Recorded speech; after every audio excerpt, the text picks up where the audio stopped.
आप सभी का स्वागत है हिंदी नॉवेल स्टोरी एक्सप्लेनर में। यहाँ पर हर एक स्टोरी आपको मैजिक सिस्टम रोमांस की एक जादुई सफर पे ले जाएगी।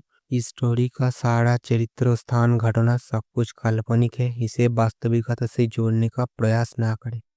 चलिए स्टोरी की तरफ आगे बढ़ते हैं। अध्याय 87। इसके अलावा याओ जाति को महारानी अदिति एक संत का भी समर्थन प्राप्त था। इसलिए याओ जाति चांद संप्रदाय से बिल्कुल भी नहीं डरती थी। बड़े भाई, मुझे जाने दो। मैं उस विश्वकर्मा को अराजकता की घंटी से कुचल कर मार डालूंगा और स्वर्ग सम्राट का सिंहासन पुनः प्राप्त करूंगा। पूर्वी सम्राट ताई की आंखें सूर्य की सच्ची अग्नि से चमक रही थीं। वे स्पष्ट रूप से अत्यधिक क्रोधित थे और उन्होंने रावण को चिल्लाकर कहा। हालांकि रावण और ताई दोनों सूर्य तारे से प्रकट हुए थे, लेकिन दोनों भाइयों का व्यक्तित्व बिल्कुल अलग था। रावण योजना बनाने में कुशल था, जबकि पूर्वी सम्राट ताई युद्ध में कुशल था। यदि लड़ाई की बात आती तो पूर्वी सम्राट ताई किसी से पीछे नहीं थे। अराजकता की घंटी बजाने वाले पूर्वी सम्राट ताई याओ जाति के निर्विवाद युद्ध देवता थे, जो लिच युग में संतों से भी नीचे थे। आमने सामने की लड़ाई में लगभग कोई भी पूर्वी सम्राट ताई का मुकाबला नहीं कर सकता था। लेकिन जब योजना बनाने की बात आई तो शायद 10 पूर्वी सम्राट ताई मिलकर भी एक रावण की बराबरी नहीं कर सकते थे। इसलिए पूर्वी सम्राट ताई भी अपने बड़े भाई रावण से पूरी तरह से सहमत थे, लगभग हमेशा उनकी बातों का पालन करते थे। कैलाश पर्वत की ओर देखते हुए रावण की आंखों में एक अनिश्चित चमक आ गई। उसने गहरी आवाज में कहा, हम चांद संप्रदाय से जरूर स्पष्टीकरण मांगेंगे, लेकिन हम ज्यादा लापरवाह नहीं हो सकते। विश्वकर्मा चाहे कितने भी बुरे क्यों न हो, वे एक संत के शिष्य हैं। हमें संत आदि पेंग को कुछ तो दिखाना ही होगा।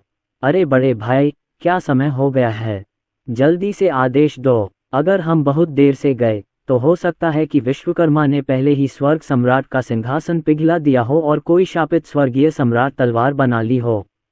पूर्वी सम्राट ताई थोड़ा चिंतित हो गए और उन्होंने उससे आग्रह किया। अरे वाह, ये सच है। पूर्वी सम्राट ताई द्वारा याद दिलाए जाने पर रावण भी चिंतित हो गया। उसने झट से कहा, पुण्यवान छोटे भाई, तुम स्वर्ग के दरबार की देखरेख करते हो।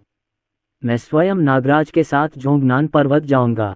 झोंगनान पर्वत पर जैद स्तंभमर गुफा के भीतर विश्वकर्मा साधना कर रहे थे जब उस समय एक आवाज गूंजी, विश्वकर्मा, इस सम्राट के लिए यहाँ से निकलो। विश्वकर्मा चौंक गए, अपनी अमर गुफा से बाहर निकले और रावण और नागराज को देखा। दोनों क्रोध से उबल रहे थे। ओह महाराज रावण, आप इस विनम्र ताओवादी की अमर गुफा के बाहर क्यों चिल्ला रहे हैं? विश्वकर्मा ने रावण की ओर देखा। वे पूरी तरह से हैरान और कुछ नाराज थे। यद्यपि रावण याओ जाति का स्वर्गीय सम्राट था, किंतु विश्वकर्मा आचार्य द्रोण के शिष्य थे, जो एक संत के शिष्य थे। इसलिए विश्वकर्मा रावण से तनिक भी भयभीत नहीं थे। रावण के कुछ बोलने से पहले ही नागराज ने अत्यंत क्रोध से विश्वकर्मा की ओर देखा। दांत पीसते हुए कहा, हे विश्वकर्मा, तुमने वास्तव में मेरा रूप धारण किया था और मेरे स्वर्गीय दरबार के स्वर्गीय सम्राट का सिंहासन चुरा लिया था। तुम में हिम्मत है, जल्दी से स्वर्गीय सम्राट का सिंहासन सौंप दो, वरना हमें अशिष्टता का दोष मत दो। विश्वकर्मा और भी भ्रमित हो गए। उन्होंने दोनों को रोकने के लिए ऊपर देखा और हतप्रभ होकर पूछा, नागराज, आप क्या कह रहे हैं? यह आपका और स्वर्ग सम्राट के सिंहासन का स्वांग कौन रच रहा है? विश्वकर्मा को इनकार करते देख रावण का चेहरा और भी खिल उठा। उसने अपना हाथ घुमाया, जिसमें से जैद स्लिप निकली और उसे विश्वकर्मा पर फेंक दिया। वह दांत पीसते हुए बोला, विश्वकर्मा, तुम अब भी नहीं मानोगे। देखो, यह क्या है? विश्वकर्मा ने सहजता से जैद स्लिप को पकड़ा, अपनी दिव्य इंद्रिय उसमें डुबोई और प्रसन्न हुए बिना न रह सके, बोले, यह इस विनम्र ताओवादी की चीज है। इस विनम्र ताओवादी ने इसे बहुत समय पहले खो दिया था। महामहिम स्वर्गीय सम्राट ने इसे कहाँ पाया? ये सुनकर रावण और नागराज को और भी यकीन हो गया कि इसके पीछे विश्वकर्मा का हाथ है। दोनों क्रोध से कांप उठे। रावण के शरीर से सूर्य की सच्ची अग्नि प्रज्वलित हुई।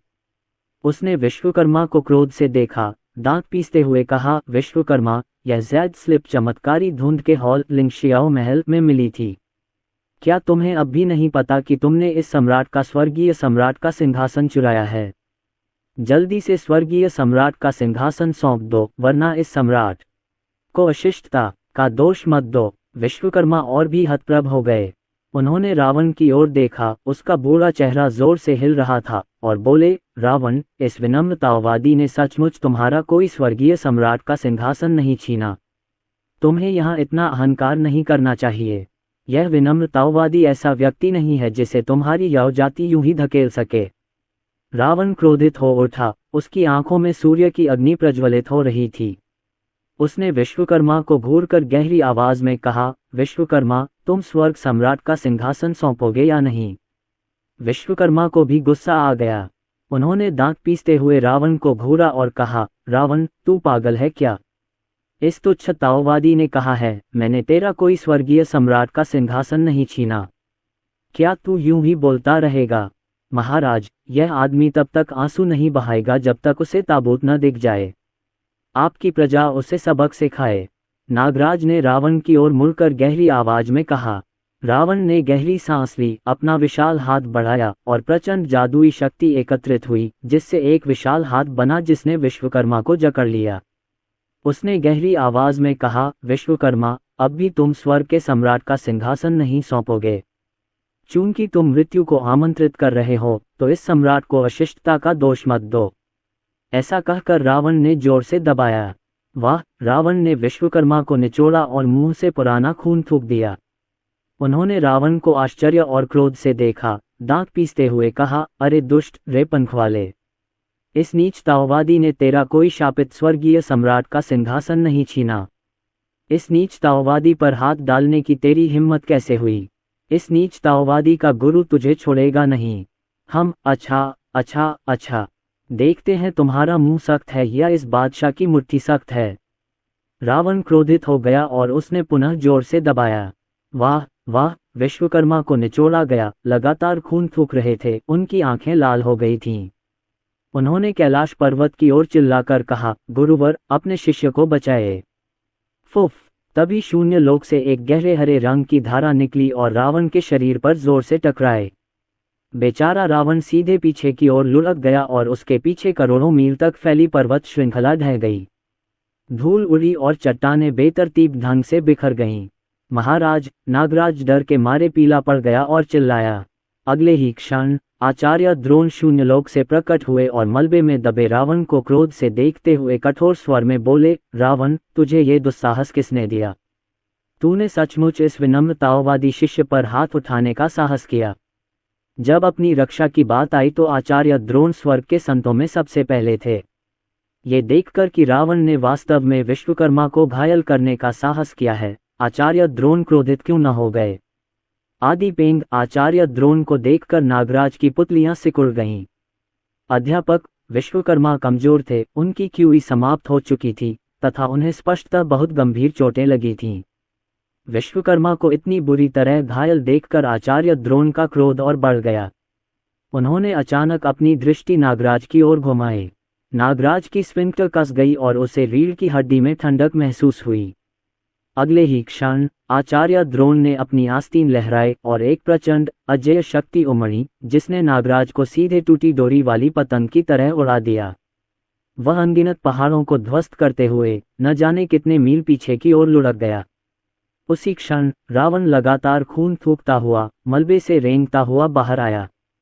ये स्थिति देखकर वह तुरंत क्रोधित हो गया, दांत पीसते हुए बोला, आदि पेंग, भले ही तुम एक संत हो, तुम अपने शिष्य को इस तरह से लाड़ प्यार नहीं दे सकते, कमजोरों को धमकाते हुए और मेरी याव जाति पर अत्याचार करते हुए। हम बदमाश! जाहिर है कि पहले तुम ही थे जिन्होंने इस विनम्र ताओवादी शिष्य को धमकाया था और अब तुम सोचते हो कि तुम सही हो। आचार्य द्रोण क्रोधित हो गए और गहरी आवाज में चिल्लाए। आचार्य द्रोण की वाणी में परम ऋषितुल्य शक्ति थी। उनके बोलने मात्र से ही रावण के आंतरिक अंग जोर जोर से हिलने लगे और उसका शरीर अनियंत्रित होकर पीछे की ओर लड़खड़ाने लगा। संत के नीचे सब चींटियां हैं, ये कहावत इतनी सरल नहीं है। यहाँ तक कि रावण जैसे अर्ध संत जैसे शिखर पर स्थित शक्तिशाली प्राणी भी आचार्य द्रोण जैसे संत की दृष्टि में एक थोड़े अधिक शक्तिशाली चींटी से अधिक कुछ नहीं था। रावण को कुचलना बहुत आसान था। हालांकि रावण आखिरकार याव जाति का स्वर्गीय सम्राट था और याव जाति के पीछे महारानी अदिति एक संत थीं।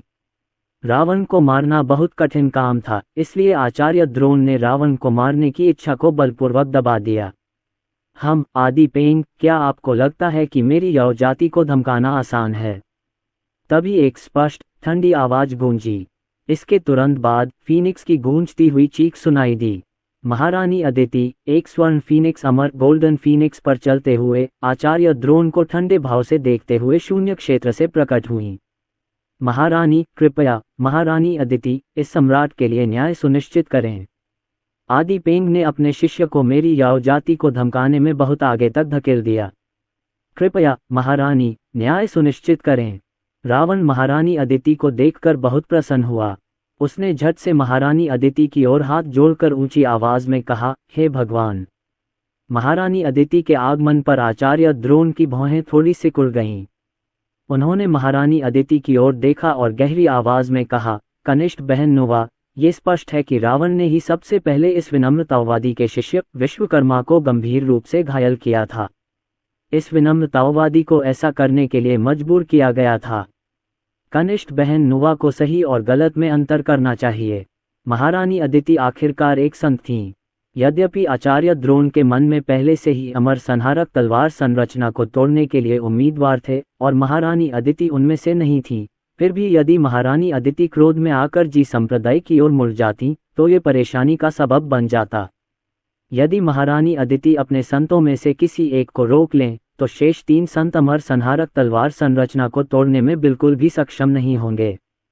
इसलिए आचार्य द्रोण महारानी अदिति को नाराज करने में कुछ हद तक हिचकिचा रहे थे। सुवर्ण द्वीप पर इंद्रनील भुवन के भीतर ताओवादी संप्रदाय के स्वामी और मेघना के सामने एक विशाल लहरदार जल दर्पण था, जो जोगनान पर्वत पर घटित होने वाली हर घटना को प्रतिबिंबित कर रहा था। दरअसल जोगनान पर्वत पर न केवल ताओवादी संप्रदाय के स्वामी बल्कि अन्य संत भी स्थिति पर नजर रख रहे थे।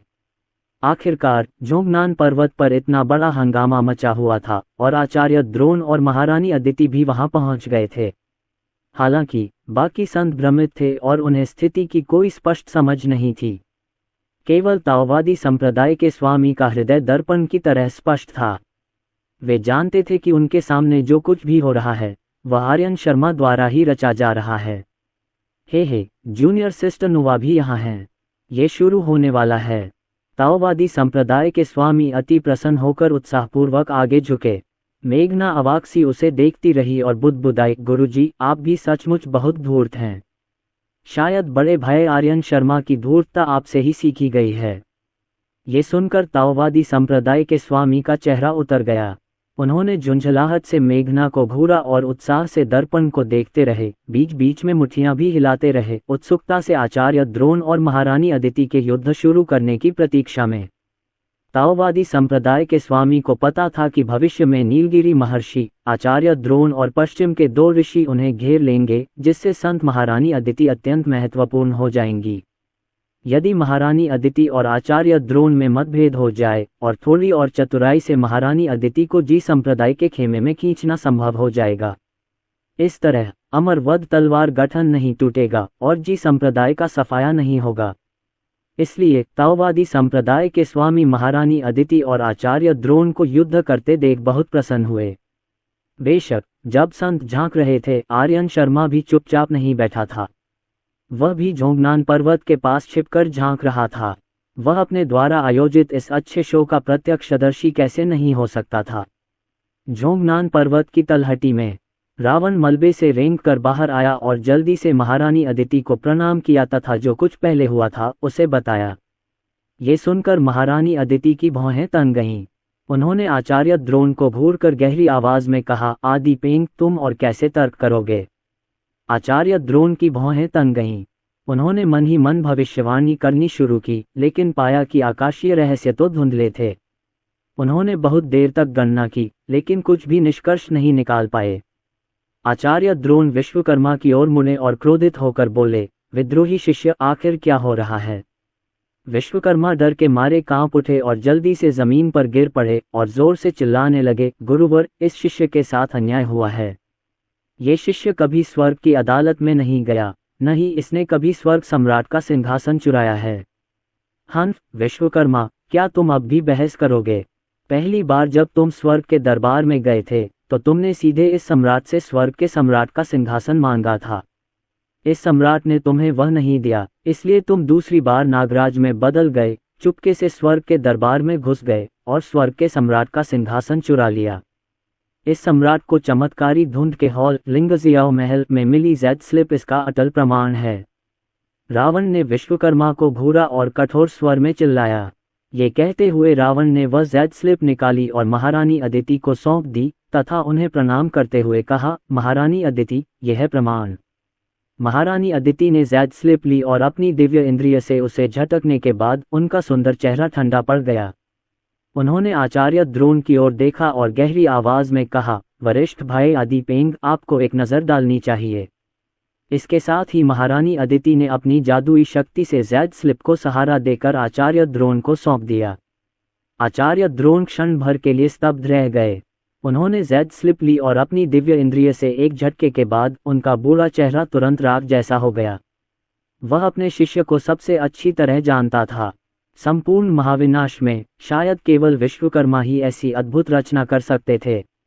जहां तक स्वर्गलोक जाकर रावण से स्वर्ग सम्राट का सिंहासन मांगने की बात है, आचार्य द्रोण की विश्वकर्मा की समझ के आधार पर यह व्यक्ति शिल्प शोधन का दीवाना था। जिसे वह स्वर्ग सम्राट तलवार कहता था, उसे गढ़ने के लिए विश्वकर्मा वास्तव में ऐसा कर सकते थे। विद्रोही शिष्य, तुम इस बेचारे ताओवादी को मौत के घाट उतार रहे हो, तुम। आचार्य द्रोण क्रोध से कांप उठे। उन्होंने विश्वकर्मा पर जेड स्लिप फेंकी, जिससे वे सीधे जमीन पर गिर पड़े और झुंझलाकर बोले, तुम इसे कैसे समझाओगे?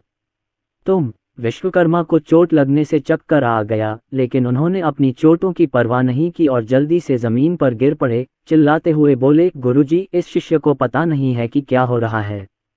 यह जेड स्लिप इस शिष्य से बहुत समय पहले खो गई थी।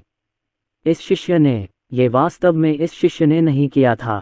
आपको इस शिष्य पर विश्वास करना चाहिए। इंद्रनील भुवन में ताओवादी संप्रदाय के स्वामी का चेहरा मुस्कान से चमक रहा था। उन्होंने लहरों से भरे जल दर्पण की ओर इशारा करते हुए मुस्कुराते हुए कहा, विश्वकर्मा क्या समझा रहे हैं? इस समय अगर उनके 100 मुंह भी होते तो भी शायद वे इसे स्पष्ट रूप से नहीं समझा पाते। शिक्षक सचमुच कुटिल है। मेघना ने ताओवादी संप्रदाय के स्वामी की ओर देखा और मन ही मन बुदबुदाए। झोंगनान पर्वत से कुछ ही दूरी पर एक बड़े हरे पत्थर के पीछे छिपा आर्यन शर्मा हंसते हंसते लोटपोट हो रहा था। हंसी रोकने से उसका बूढ़ा चेहरा लाल हो गया था और वह मन ही मन खुश हो रहा था। विश्वकर्मा, हे विश्वकर्मा, ये क्या समझा रहे हो? क्या तुम इसे साफ साफ समझा सकते हो? हा हा हा हा। जैसी कि उम्मीद थी, वहां मौजूद किसी ने भी विश्वकर्मा की बात पर विश्वास नहीं किया। रावण ने विश्वकर्मा को घूरा और दांत पीसते हुए कहा, विश्वकर्मा, बकवास बंद करो। पहली बार जब तुम स्वर्ग की अदालत में गए थे तो मेरी याव जाति के करोड़ों लोगों ने इसे देखा था और इसकी गवाही दे सकते हैं। क्या तुम अब भी इसे नकारना चाहते हो? विश्वकर्मा की आंखों में आंसू आ गए। उन्होंने रावण की ओर देखा और आग्रहपूर्वक कहा, महाराज, यह कोई दुष्ट हो सकता है जिसने इस बेचारे ताओवादी को फंसाया, इस बेचारे ताओवादी का रूप धारण किया और स्वर्ग के दरबार में घुस आया। रावण क्रोध से कांप उठा और गरजा, बकवास। दक्षिण स्वर्ग द्वार के ऊपर स्वर्ग और पृथ्वी निधि दर्पण है, जो असंख्य स्वर्गों और असंख्य लोकों को प्रकाशित कर सकता है। सभी भ्रमों को इसके समक्ष अपना वास्तविक रूप प्रकट करना होगा। जब तक वह कोई संत न हो, किसी का भी परिवर्तन स्वर्ग और पृथ्वी निधि दर्पण से बच नहीं सकता। ये कहते हुए रावण ने आचार्य द्रोण की ओर देखा, लेकिन उन्होंने इस परिकल्पना को तुरंत खारिज कर दिया कि आचार्य द्रोण ने विश्वकर्मा का रूप धारण कर लिया था, स्वर्ग के दरबार में घुस गए थे और स्वर्ग के सम्राट का सिंहासन चुरा लिया था। आचार्य द्रोण जैसे प्रतिष्ठित संत को ऐसे दिव्य सम्राट के सिंहासन से क्या प्रयोजन था जिसका कोई विशेष कार्य ही न हो? वे केवल शिल्प शोधन के लिए विश्वकर्मा की तरह विक्षिप्त तो नहीं हो सकते थे। यह इसके लायक नहीं था। आचार्य द्रोण क्रोध से कांप उठे। उन्होंने विश्वकर्मा को घूरा और दांत पीसते हुए कहा, विद्रोही शिष्य, तुम्हारी इतनी नीचता करने की हिम्मत कैसे हुई? तुम इस बेचारे ताओवादी को इतना क्रोधित कर रहे हो कि उसकी जान ही चली जाए। ऐसा कहते हुए आचार्य द्रोण ने अपनी आस्तीन फड़फड़ाए और जादुई शक्ति का एक प्रचंड प्रवाह फूट पड़ा, जो प्रकाश की एक किरण में परिवर्तित हो गया, जिसने विश्वकर्मा पर भयंकर प्रहार किया। आह! बेचारे विश्वकर्मा ने पीड़ा से चीख मारी और टूटी डोर वाली पतंग की तरह पीछे की ओर उड़ गए और पीछे एक बड़े पहाड़ से जोर से टकराए, जिससे पहाड़ ढह गया। क्षण भर बाद धूल और मिट्टी से सने ताओवादी वस्त्र फटे हुए विश्वकर्मा मलबे से रेंगते हुए बाहर निकले। उन्होंने जोर जोर से खून की उल्टियां की, भयभीत भाव से आचार्य द्रोण की ओर देखा और जमीन पर गिरकर जोर जोर से चिल्लाने लगे, गुरुवर, मेरी जान बचाए, गुरुवर, मेरी जान बचाए। विश्वकर्मा भयभीत हो गए। वह 12 स्वर्ण अमरों में से नहीं था। अगर आचार्य द्रोण उसे थप्पड़ मारकर मार भी देते तो भी चाण संप्रदाय के भाग्य पर कोई असर नहीं पड़ता। इसलिए विश्वकर्मा ने अपनी बेगुनाही का दावा करने की हिम्मत नहीं की, बल्कि आचार्य द्रोण से दया की भीख मांगने का फैसला किया। दूसरे शब्दों में, विश्वकर्मा ने स्पष्ट रूप से स्वीकार किया कि उन्होंने स्वर्ग सम्राट का सिंहासन चुराया था। विश्वकर्मा, स्वर्ग सम्राट का सिंहासन सौंप दो। ये सुनकर रावण तुरंत क्रोधित हो उठा। मैंने तो लिया ही नहीं, अब कैसे दे दूं? विश्वकर्मा का बुरा चेहरा जोर से तमतमा उठा। उसने रावण की ओर कटु भाव से देखा और चिंतित होकर बोला, महाराज रावण, ये बेचारा ताओवादी स्वर्ग सम्राट का सिंहासन नहीं दे सकता।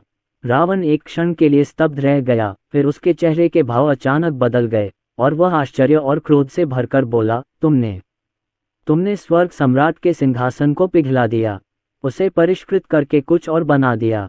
विश्वकर्मा ने जल्दी से कहा, नहीं, यदि नहीं तो स्वर्गीय सम्राट का सिंहासन लौटा दो। रावण ने चिंतित होकर कहा, इसे वापस नहीं किया जा सकता। विश्वकर्मा ने लगभग आंसू भरते हुए कहा। ये सुनकर रावण ने आंखें घुमाईं और उसका मन और भी पक्का हो गया कि विश्वकर्मा ने स्वर्ग सम्राट के सिंहासन को किसी खजाने में बदल दिया होगा। वह क्रोध से कांप उठा, लगभग दम घुटने लगा और विश्वकर्मा की ओर इशारा करते हुए चिंतित स्वर में बोला, तुम। महारानी अदिति ने गहरी भौहें चढ़ाईं। आचार्य द्रोण को घूरा और गहरी आवाज में कहा, वरिष्ठ भाई आदिपेंग, आपका ये शिष्य सचमुच। जूनियर बहन, अपना गुस्सा शांत करो। आचार्य द्रोण ने जल्दी से उसे शांत किया, फिर विश्वकर्मा की ओर मुंह करके दांत पीसते हुए कहा, अरे दुष्ट, स्वर्ग सम्राट का सिंहासन कहाँ है? उसे जल्दी से सौंप दो। गुरु, शिष्य इसे सौंप नहीं सकता। विश्वकर्मा ने उदास चेहरे के साथ रोते हुए कहा। उनका चेहरा ऐसा था जैसे किसी की मां की मृत्यु हो गई हो, वह अत्यंत दुखी हो। आचार्य द्रोण का सीना भी हताशा और क्रोध से भर गया और बोले, विद्रोही शिष्य, मालिक मेरी जान बख्श दो, मालिक मेरी जान बख्श दो। विश्वकर्मा जमीन पर घुटनों के बल बैठे रहे, लहसुन कूटने की तरह दंडवत प्रणाम करते हुए लगातार रोते रहे। आचार्य द्रोण ने गहरी सांस ली और विश्वकर्मा को पटक कर मार डालने की इच्छा को बलपूर्वक दबा लिया। उन्होंने महारानी अदिति की ओर देखा, उनका बूढ़ा चेहरा जोर से कांप रहा था और हंसते हुए बोले, उफ कनिष्ठ बहन नुवा, जब बात यहाँ तक पहुँच गई है तो अब तो कुछ नहीं हो सकता। इस बेचारे ताओवादी के पास अभी भी 3 अमर खुबानी हैं जो मुआवजा बन सकती हैं। कनिष्ठ बहन, कृपया इस विद्रोही शिष्य को क्षमा कर दीजिए। जैसे ही उन्होंने यह बात कही, आचार्य द्रोण ने अपना हाथ घुमाया, जिससे 3 अमर खुबानी प्रकट हुई तथा पीड़ा भरे भाव के साथ उन्होंने अपनी जादुई शक्ति का प्रयोग करते हुए उन्हें महारानी अदिति की ओर बढ़ा दिया। महारानी अदिति ने कुछ असहाय महसूस करते हुए आह भरी। आखिरकार उनके विचार से विश्वकर्मा ने स्वर्ग सम्राट का सिंहासन पिघला ही दिया था। चाहे वे कितनी भी क्रोधित क्यों न हो, वे क्या कर सकती थीं? वे विश्वकर्मा को थप्पड़ मारकर मार भी नहीं सकती थीं। महारानी अदिति भी आचार्य द्रोण को पूरी तरह से नाराज नहीं करना चाहती थीं। लाचार होकर उन्होंने अमर खुबानी ले ली और कटु मुस्कान के साथ बोली, ठीक है। महाराज, रावण बहुत चिंतित था। महारानी अदिति ने रावण की ओर देखा, उससे हाथ मिलाया और 3 अमर खुबानी रावण की ओर फेंकते हुए कहा, चलो इस मामले को छोड़ो। इसके साथ ही महारानी अदिति मुनि अपने स्वर्णिम अमर फीनिक्स पर सवार होकर शून्य क्षेत्र में लुप्त हो गईं तथा वाद्योस लौट गईं। यद्यपि रावण क्रोधित था, फिर भी वह क्या कर सकता था? महारानी अदिति पहले ही कह चुकी थीं, अगर वह इसी तरह परेशान करता रहा तो आचार्य द्रोण का अपमान ही करेगा और इससे तो और भी ज्यादा परेशानी होगी। असहाय होकर रावण ने अपने हृदय में क्रोध को दबा लिया, पीछे मुड़ा और शून्य लोक में लुप्त हो गया तथा स्वर्गलोक में वापस लौट गया। आचार्य द्रोण ने भी राहत की सांस ली। उन्होंने दांत पीसते हुए विश्वकर्मा को घूरा और कहा, हम विद्रोही शिष्य, यह मामला इस तरह तय हो गया। तुम्हें ईमानदारी से अपने ताओवादी मंदिर में रहकर साधना करनी चाहिए। अब और परेशानी मत करो या इस बेचारे ताओवादी को तुम्हारे साथ अभद्रता करने का दोष मत दो। हाँ गुरुजी। विश्वकर्मा तो मानो डर के मारे मर ही गए। वे जल्दी से जमीन पर घुटनों के बल बैठ गए और जोर जोर से रोने लगे। आचार्य द्रोण ने एक ठंडी सांस छोड़ी, मुने और शून्य लोक में लुप्त हो गए तथा कैलाश पर्वत पर लौट गए। केवल विश्वकर्मा ही बचे रहे, जो बहुत देर तक चुपचाप जमीन पर पड़े रहे। थोड़ी देर बाद विश्वकर्मा अचानक उठ खड़े हुए और आकाश की ओर चिल्लाए, इस बेचारे ताओवादी को कौन बता सकता है कि वास्तव में क्या हो रहा है? वास्तव में क्या हो रहा है? इस समय विश्वकर्मा स्पष्टतः पतन के कगार पर थे। आर्यन शर्मा ने ये देखकर असहाय होकर आह भरी और मुंह बनाया, विश्वकर्मा, हे विश्वकर्मा, आप इस बेचारे ताओवादी को दोष नहीं दे सकते। हमें अलग अलग खेमों में रहने के लिए किसने कहा? इसके साथ ही आर्यन शर्मा भी प्रकाश की एक किरण में बदल गया और पेंगुलाई अमरद्वीप पर वापस लौट आया। यद्यपि विश्वकर्मा को यह बात कुछ दयनीय लगी, लेकिन आर्यन शर्मा को ऐसा करने का कोई अफसोस नहीं था। भविष्य में होने वाले देव अलंकरण युद्ध के दौरान चांद संप्रदाय के अमर लोगों के हाथ जी शिक्षाओं के अमर लोगों के रक्त से रंगे हुए थे। 10,000 लोगों के एक महान संप्रदाय, जी संप्रदाय में लगभग 48,000 शिष्य थे। उन 3,000 लोगों को छोड़कर जिन्हें ताओवादी केतु ने मानव बीज थैली का उपयोग करके पश्चिमी संप्रदाय में ले जाया था, लगभग सभी शेष लोग मारे गए। जब उन्होंने जी संप्रदाय के शिष्यों का नरसंहार किया था, तब वे इतने उदार नहीं थे जितने अब हैं। इसलिए आर्यन शर्मा चांद संप्रदाय को अराजक बनाना चाहता था और आचार्य द्रोण को नाराज करना चाहता था। अगर मैं तुम्हें मार नहीं सकता, तो क्या मैं कम से कम तुम्हें घृणा नहीं दे सकता? सुवर्ण द्वीप, इंद्रनील भुवन में स्वर्ग की पहुंच के संप्रदाय गुरु ने अपनी आस्तीन लहराई और लहराता हुआ जल दर्पण गायब हो गया। उसके बूढ़े चेहरे पर मुस्कान फैल गई और वह मुस्कुराया, अच्छा हुआ, इस विद्रोही शिष्य ने आखिरकार कुछ मानवीय काम कर ही दिया। हा। मेघना ने स्वर्ग की पहुंच के काले पेट वाले संप्रदाय के गुरु की ओर देखकर हंसते हुए कहा, गुरु, क्या आप इसी तरह लोगों की प्रशंसा करते हैं? हा। हेवेंस रीच के संप्रदाय प्रमुख बहुत अच्छे मूड में थे और उन्होंने मेघना को दोष नहीं दिया। इसके बजाय उन्होंने मेघना की ओर देखा और कहा, मेघना, जाओ पेंगुलाई अमरद्वीप पर जाओ और उस विद्रोही शिष्य आर्यन शर्मा से और बातचीत करो, ताकि पता चल सके कि तुम्हें कोई उपयोगी समाचार मिल सकता है या नहीं। चून की स्वर्गीय पहुंच के पंथ गुरु रणनीति बनाने में अच्छे नहीं थे, इसलिए अतीत में आचार्य द्रोण के साथ अपने संघर्षों के दौरान स्वर्गीय पहुंच के पंथ गुरु को मूलतः हमेशा नुकसान ही उठाना पड़ा। इतने वर्षों से वे बेहद निराश थे। इस बार आर्यन शर्मा की हरकतों को sect master of heaven's reach के प्रति बदला माना जा सकता है। यही वजह है कि sect master of heaven's reach इतने अच्छे मूड में थे। मेघना ने सिर हिलाया, स्वर्ग की पहुंच के संप्रदाय गुरु की ओर हाथ बढ़ाया और कहा, हाँ गुरु, तो ये शिष्या विदा लेगी। ऐसा कहकर मेघना मुनि और इंद्रनील भुवन को छोड़कर पेंगुलाई अमरद्वीप की ओर चल पड़ी। स्वर्ग की पहुंच के संप्रदाय गुरु ने मेघना की पीछे हटी हुई आकृति को देखा और बुदबुदाया, मेघना हमेशा पेंगुलाई अमरद्वीप की ओर भागती है। यह असुविधाजनक लगता है। क्या इस बेचारे ताओवादी को मेघना और आर्यन शर्मा का विवाह कर देना चाहिए? लगता है मेरे जी संप्रदाय को बहुत दिनों से कोई अच्छी खबर नहीं मिली है। दूसरी तरफ आर्यन शर्मा के पेंगुलाई अमरद्वीप पर पहुंचने के कुछ ही देर बाद मेघना आ गई। मेघना ने सभी अमरों को हटा दिया, उनमें से एक की जगह ले ली और आर्यन शर्मा की कनपटियों को सहलाते हुए असंतोष से मुंह बनाते हुए कहा, पांचवें वरिष्ठ भाई, आपका पेंगुलाई अमरद्वीप बहुत शोरगुल वाला है। क्यों न आप कुछ सभी अमरों को अन्य 2 अमरद्वीपों का प्रबंधन करने के लिए भेज दें? ये भी अच्छा है। खैर, त्रिकुटा और फांगजांग के 2 अमरद्वीप तो लावारिस हैं। मैं जूनियर सिस्टर की बात मानूंगा। आर्यन शर्मा का चेहरा मुस्कुराहट से चमक रहा था और वह धीरे से हंस रहा था। मेघना प्रसन्न होकर बोली, बड़े भाई, अच्छी नींद लीजिए। आर्यन शर्मा अपनी आंखें बंद करके अपनी बनाई हुई रॉकिंग चेयर पर लेटे हुए मेघना की मालिश का आनंद ले रहे थे। मेघना की उंगलियां विशेष रूप से मुलायम थीं और उनकी ताकत बिल्कुल सही थी, जिससे आर्यन शर्मा के विचार भटक गए। पुनर्जन्म के 6 मार्गों के लिए 6 सामग्रियां। अब स्वर्ग सम्राट का सिंहासन और परम ज्योति भुवन की वस्तुएं प्राप्त हो गई हैं। शेष वस्तुएं भी शीघ्र प्राप्त करनी होंगी।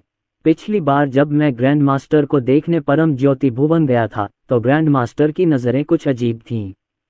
क्या ऐसा हो सकता है कि ग्रैंड मास्टर स्वर्गीय दाव के नियंत्रण में हो और स्वर्गीय दाव के साथ कोई खेल खेल रहा हो? ऐसा ही होना चाहिए। ग्रैंड मास्टर स्वर्गीय दाव के साथ खेल कैसे खेलेगा? क्या ऐसा हो सकता है कि आर्यन शर्मा को अचानक कुछ याद आया और उसके शरीर में एक सिहरन दौड़ गई। उसकी रीढ़ की हड्डी में झुनझुनी हुई और पूरे शरीर में रोंगटे खड़े हो गए। मेघना ने आर्यन शर्मा के विचारों को सुना और उसके बदलावों को महसूस किया। उसकी नाजुक भौहें थोड़ी सिकुड़ गईं। ग्रैंड मास्टर एक चालाक बुरा आदमी है। उसने ड्रैगन हान युग के 4 पूर्वजों के खिलाफ भी साजिश रची और उन्हें मार डाला। महान अमर आकाश अभी मरा हुआ नहीं लगता, तो ग्रैंड मास्टर ने शायद आने वाले डायन दानव युद्ध में भी भूमिका निभाई होगी। ये सही है। वरुण ने आखिर में माउंट बुझोऊ पर इतना जोरदार प्रहार क्यों किया कि वह गिर गया? क्या इसके पीछे उस बूढ़े चालाक ग्रैंड मास्टर का हाथ था? ये सचमुच संभव है। बुझोऊ पर्वत गिर गया, स्वर्ग का स्तंभ ढह गया और आदिम जगत की आध्यात्मिक क्यूई बाहर निकल गई। इससे स्वर्गीय दाव की शक्ति अनिवार्य रूप से कमजोर हो जाएगी। उस समय ग्रैंड मास्टर, वह चालाक बूढ़ा, इस अवसर का उपयोग स्वर्गीय दाव के नियंत्रण से मुक्त होने के लिए कर सकता था। नहीं, स्वर्गीय दाव बहुत शक्तिशाली है, एक बार काफी नहीं है। क्या ये हो सकता है कि बाद में देवताओं के युद्ध के निवेश में ग्रैंड मास्टर, उस चालाक बूढ़े व्यक्ति ने भी भूमिका निभाई हो? मास्टर ने आखिर में आदिम जगत को क्यों चकनाचूर कर दिया? उसे 4 बड़े महाद्वीपों और अनगिनत छोटे लोकों में क्यों तोड़ दिया? एक बार आदिम जगत बिखर गया तो स्वर्गीय दाव की शक्ति अनिवार्य रूप से फिर से क्षीण हो जाएगी। इस तरह ग्रैंड मास्टर, वह चालाक बूढ़ा, स्वर्गीय दाव को नियंत्रित कर सकता था। क्या ऐसा हो सकता है कि मेरी जी शिक्षा के अंत का भी ग्रैंड मास्टर, उस चालाक बूढ़े से कुछ लेना देना हो? स्वर्गीय दाव को धोखा देने के लिए एक बलिदान आवश्यक है। जी शिक्षा का बलिदान और जुवानमेन के भाग्य को नष्ट करना शायद सबसे अच्छा तरीका है। मैं बहुत भोला था, सचमुच बहुत भोला था। मैंने हमेशा सोचा था कि जब तक मैं 4 ऋषियों से छुटकारा पा लूंगा, मेरी जी शिक्षा सुरक्षित और सुदृढ़ रहेगी, लेकिन मैंने इस बात पर ध्यान नहीं दिया।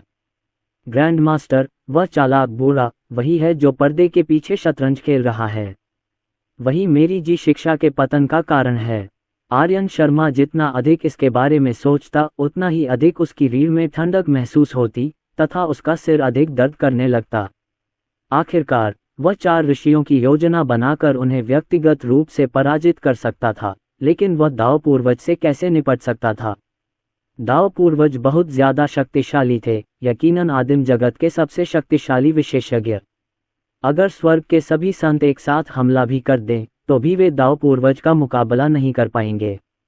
पूर्ण शक्ति के सामने बाकी सब कुछ एक भ्रम है। इस क्षण आर्यन शर्मा को स्पष्ट रूप से निराशा महसूस हुई। उसका दाव हृदय राख में बदल गया।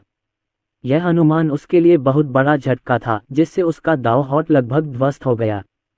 5वां बड़ा भाई सचमुच बहुत दयनीय है। उसने हमारी जी शिक्षा के लिए बहुत कुछ सहा है। बूहू।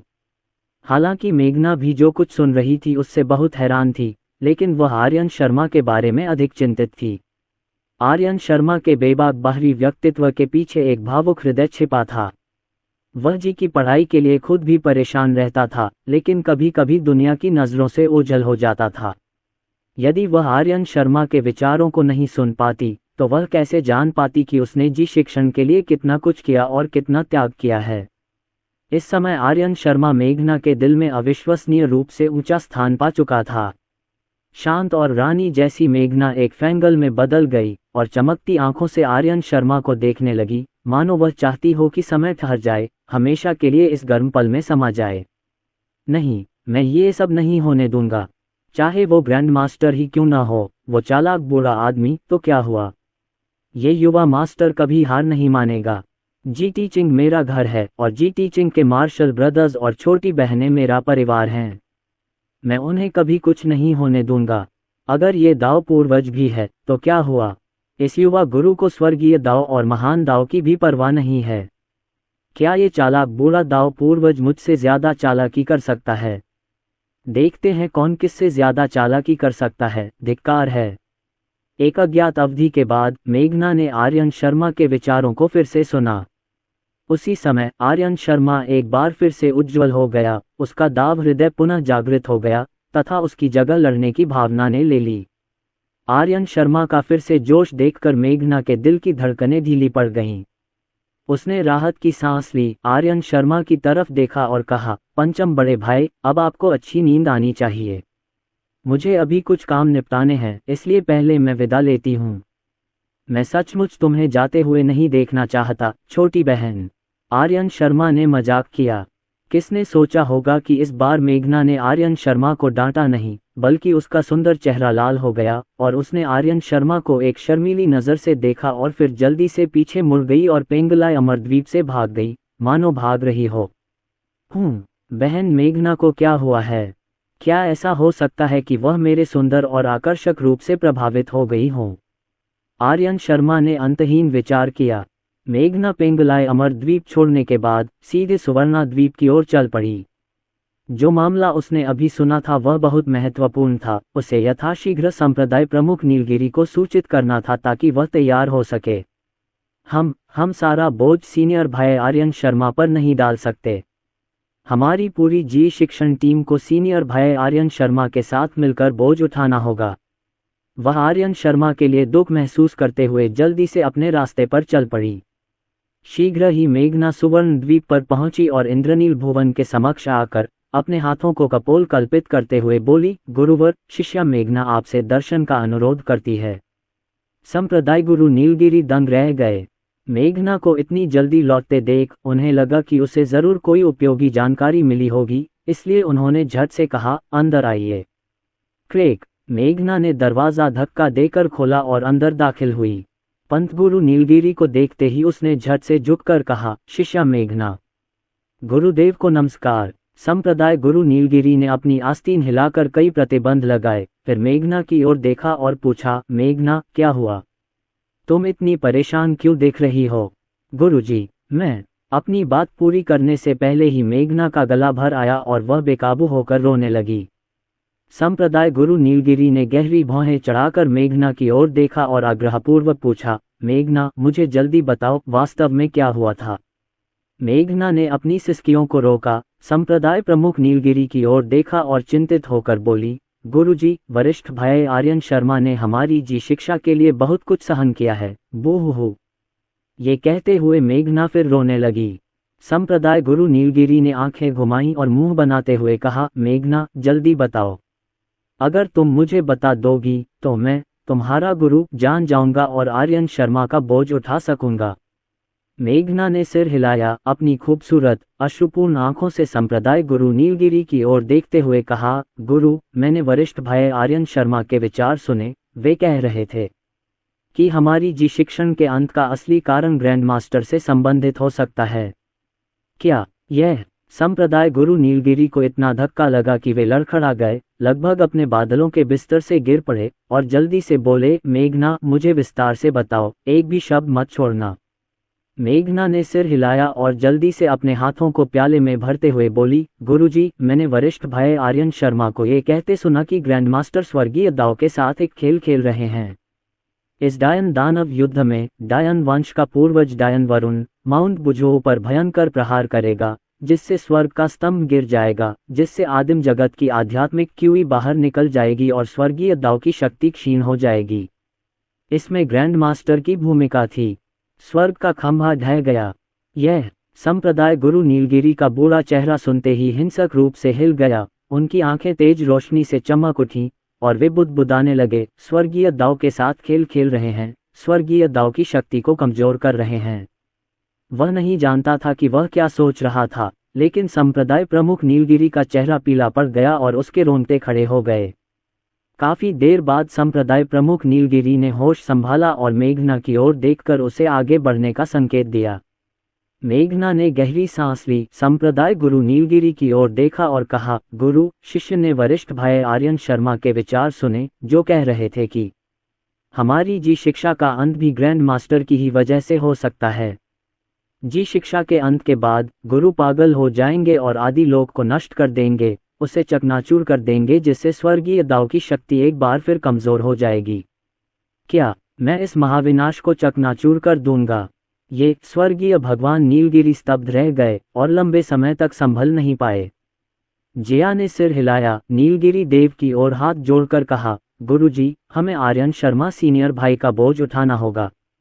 हम आर्यन शर्मा सीनियर भाई को इतना बड़ा बोझ अकेले नहीं सहने दे सकते। स्वर्ग के देवता नीलगिरी कांप उठे और होश में आए, उनका बूढ़ा चेहरा जोर से फड़क रहा था। वे अवाक होकर जिया की ओर देखने लगे, क्योंकि स्वर्गीय भगवान नीलगिरी इसकी गारंटी नहीं दे सकते थे। अगर कोई और होता तो 4 ऋषियों का सामना करते हुए भी स्वर्गीय भगवान नीलगिरी पूरी तरह से लड़ने की भावना से भरे होते और आखिरी क्षण तक हार नहीं मानते। लेकिन दाव पूर्वज का सामना करते हुए स्वर्गीय भगवान नीलगिरी सचमुच थोड़े डरपोक थे। दाव पूर्वज बहुत अधिक शक्तिशाली थे, हास्यास्पद रूप से शक्तिशाली, इतना प्रबल कि स्वर्गीय भगवान नीलगिरी को निराशा का एहसास हुआ। अध्यापक, स्वर्गीय भगवान नीलगिरी को चुप देखकर जिया चिंतित होकर पूछने से खुद को नहीं रोक सकी। स्वर्ग के देवता नीलगिरी ने जिया की ओर देखा और कड़वी मुस्कान के साथ बोले, जिया, ये अफसोस, अब मेरे पास कोई उपाय नहीं है। आखिर इस बारे में बोलते हुए स्वर्गीय भगवान नीलगिरी ने आकाश की ओर इशारा किया, जिसका अर्थ था कि जब बात दाव पूर्वज की आती है तो वे शक्तिहीन हैं।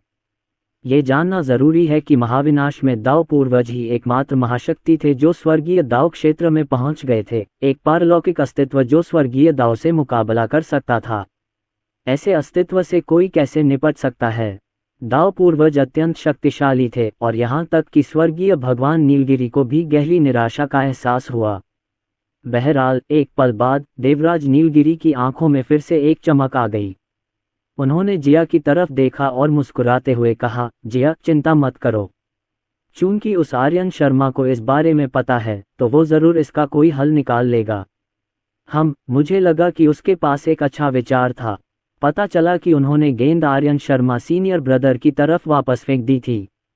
गुरुजी, क्या आपको कोई शर्म नहीं है? जिया ने स्वर्गीय भगवान नीलगिरी को तिरस्कार भरी नजरों से देखा, कुछ नहीं बोली। मैं चुपचाप तुम्हें देखता रहूंगा। स्वर्गीय भगवान नीलगिरी शर्मिंदा दिखे और सूखी हंसी के साथ बोले, ओफ जिया, ऐसा नहीं है कि मैं तुम्हारे आर्यन शर्मा सीनियर भाई का बोझ बांटने में मदद नहीं करना चाहता, लेकिन मेरे पास सचमुच कोई रास्ता नहीं है।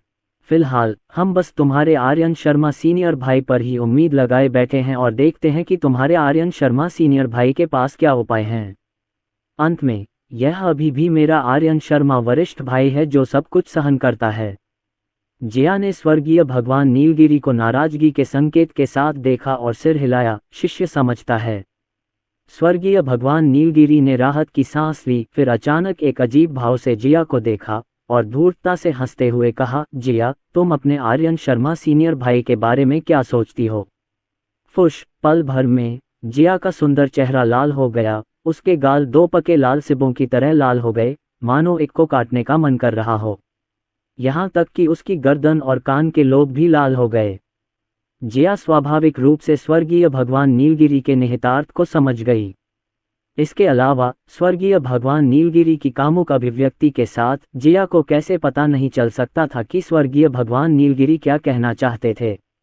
आर्यन शर्मा बड़े भाई सुंदर, जिम्मेदार और असाधारण रूप से बुद्धिमान हैं। स्वाभाविक रूप से वे उत्कृष्ट हैं। जिया ने अपना सिर नीचे कर लिया, स्वर्गीय भगवान नीलगिरी की ओर देखने की हिम्मत नहीं हुई और शर्माते हुए बोली, अच्छा ही अच्छा है, हाँ। ये सुनकर देवराज नीलगिरी की आंखें चमक उठीं।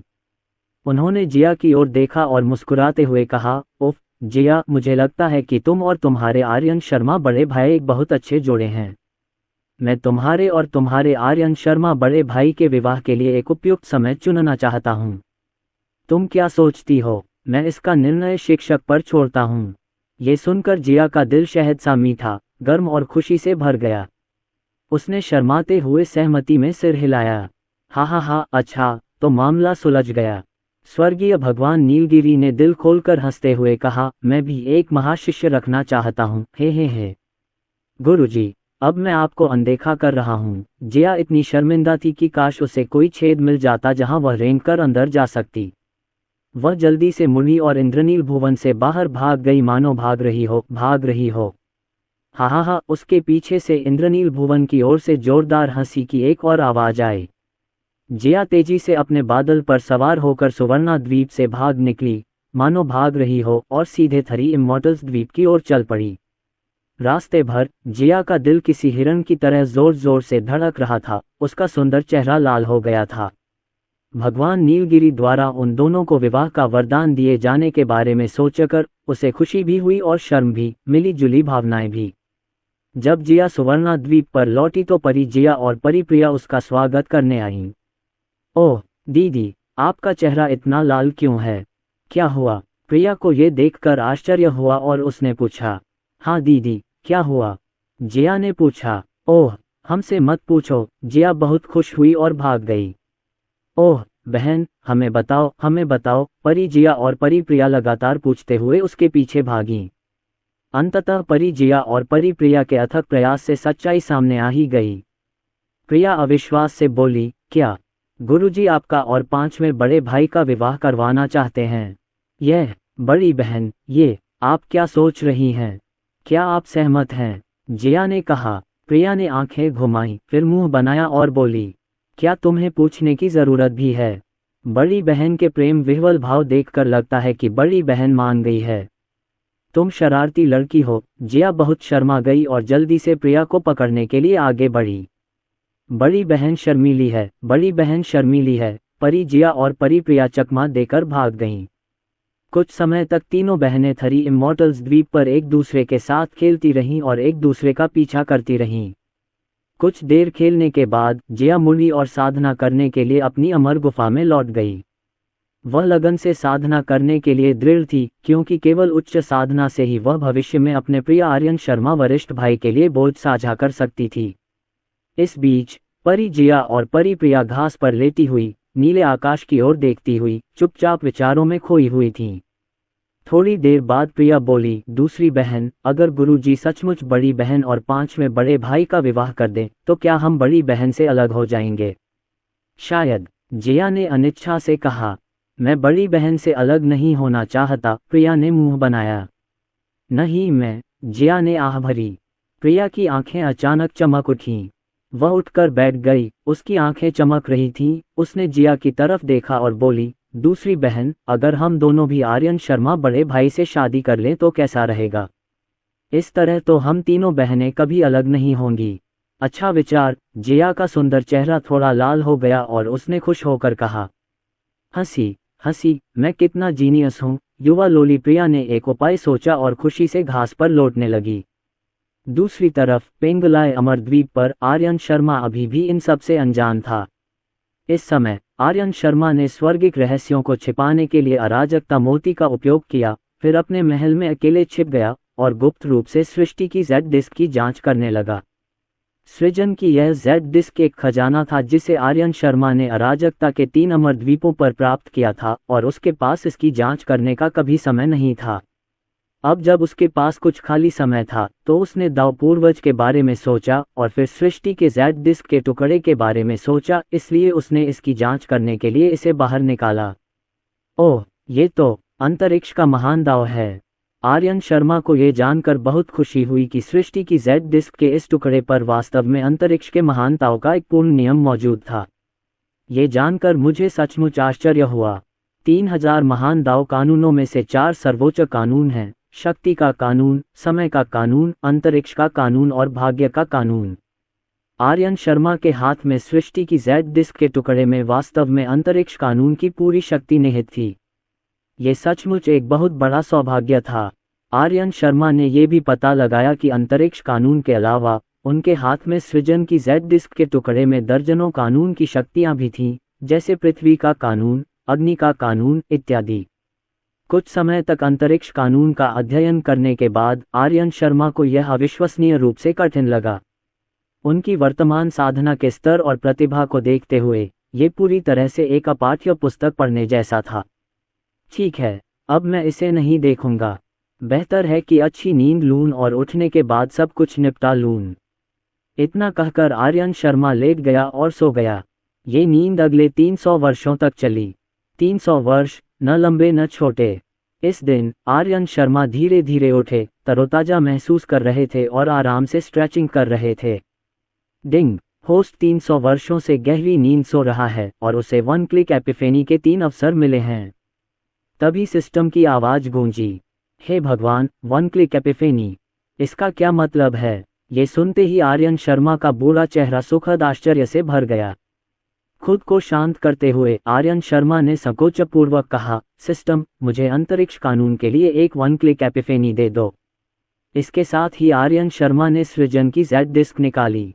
डिंग, अंतरिक्ष कानून की शक्ति के एक क्लिक प्रकटीकरण के लिए मेजबान को बधाई। सिस्टम की आवाज फिर गूंजी, हे भगवान, मैं अमीर हूँ, मैं अमीर हूँ। आर्यन शर्मा आनंदित हो रहे थे, ऊंची छलांग लगा रहे थे, अपने शरीर में एक अकथनीय शक्ति को महसूस कर रहे थे और तुरंत ही अंतरिक्ष कानून की शक्ति को समझ रहे थे। अनगिनत अंतरिक्ष रून उसके सामने लहरा रहे थे, सुंदर छवियां बना रहे थे जिससे वह बहुत प्रसन्न हो रहा था। अच्छा अच्छा अच्छा, जैसा कि अंतरिक्ष कानून से अपेक्षित है। आर्यन शर्मा ने अंतरिक्ष कानून की शक्ति को समझ लिया, उसका हृदय असीम आनंद से भर गया। ये जानना जरूरी है कि विधि की शक्ति केवल संत ही प्राप्त कर सकते हैं। आर्यन शर्मा, जो एक महान एकता स्वर्ण अमर हैं, ने पहले ही पूर्ण विधि शक्ति प्राप्त कर ली थी और वह 4 सर्वोच्च विधियों में से एक अंतरिक्ष विधि की शक्ति भी थी। आर्यन शर्मा उत्साहित कैसे न होते, वे आनंदित कैसे न होते। आइए अंतरिक्ष कानून का प्रयास करें। आर्यन शर्मा को इसमें दिलचस्पी हो गई। उसने एक कदम बढ़ाया और अगले ही पल वह एक विशाल पर्वत की चोटी पर पहुंच गया। हा हा हा हा, अच्छा अच्छा अच्छा। आर्यन शर्मा बेवजह उत्साहित था। उसने एक और कदम बढ़ाया और एक विशाल नदी के किनारे पहुंच गया।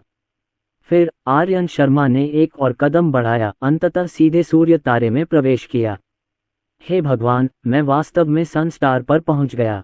आर्यन शर्मा चुपके से मुस्कुराए। सूर्य तारा महान देवता पंगु की बाईं आंख से बना था, जो पूरे समय सूर्य की प्रचंड सच्ची अग्नि से जलता रहता था। इसकी सबसे विशिष्ट विशेषता संभवतः विशाल फुसांग दिव्य वृक्ष था। ये फुसांग दिव्य वृक्ष 10 महान जन्मजात आध्यात्मिक जड़ों में से एक था, जो असाधारण रूप से रहस्यमय था। सिस्टम, मुझे अग्नि के नियम के लिए एक एपिफेनी दे दो।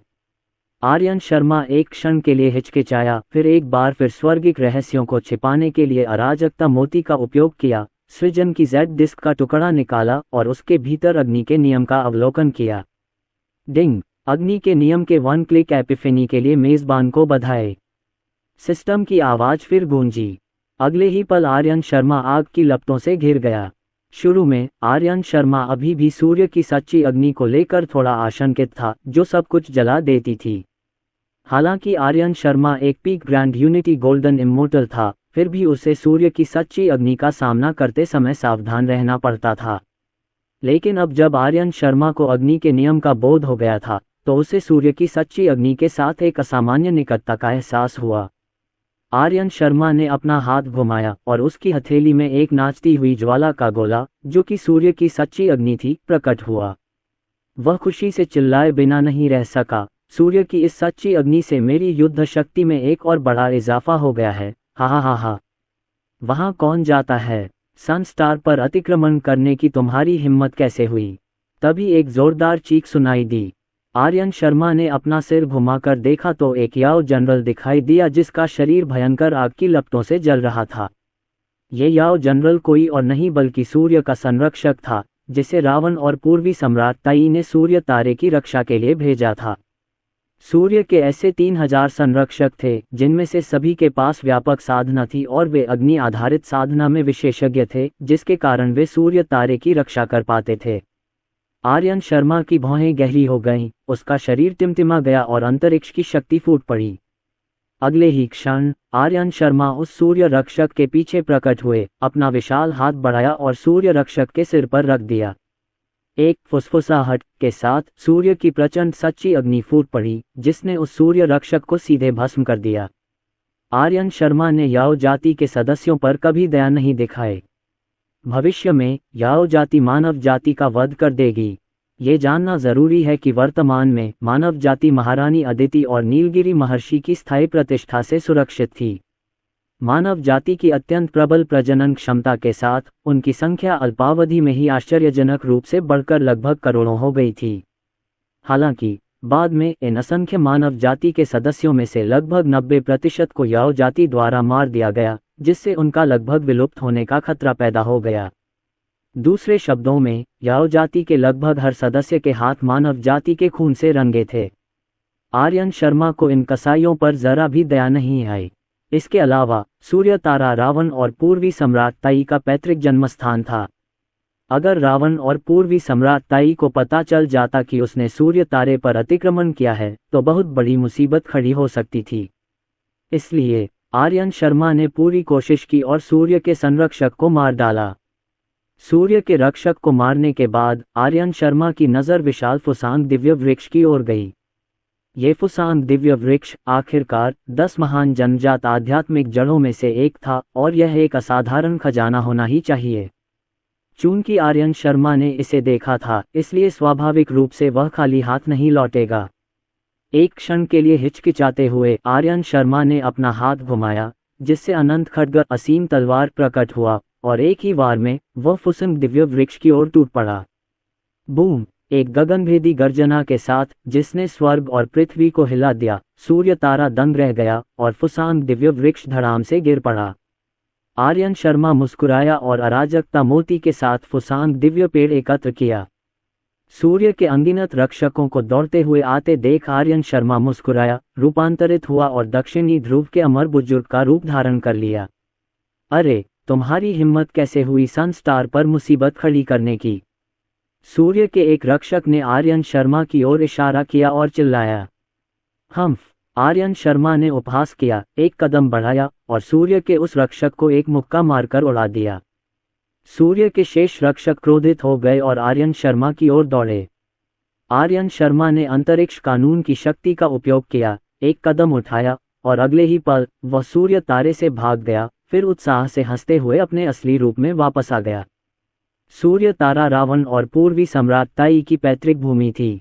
जब सूर्य तारा में कोई विसंगति आई तो रावण और पूर्वी सम्राट ताई को स्वाभाविक रूप से इसका एहसास हुआ। हालांकि जब तक वे दोनों वहां पहुंचे, आर्यन शर्मा पहले ही भाग चुका था।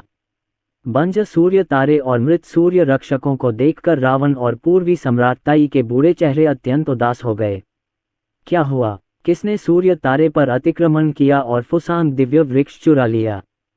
पूर्वी सम्राट ताई, जिनका शरीर सूर्य की प्रचंड अग्नि से जल रहा था, रक्तवर्ण आंखों वाले एक क्रोधित सिंह की तरह दहाड़ रहे थे। महाराज को सूचित करते हुए, ये प्रजा उस खलनायक को पहचानती है। वह खलनायक दक्षिण ध्रुव का अमर वृद्ध है, जो चांद संप्रदाय के आचार्य द्रोण का प्रधान शिष्य है। उसी ने सूर्य के रक्षक को घायल किया था और फुसांग दिव्य वृक्ष चुराया था। सूर्य के एक रक्षक ने जल्दी से रावण और पूर्वी सम्राट ताई की ओर हाथ बढ़ाया। नानपिंग पर्वत, पहाड़ अजीब, दांतेदार चट्टानों और ऊंची, खड़ी चोटियों से भरा था।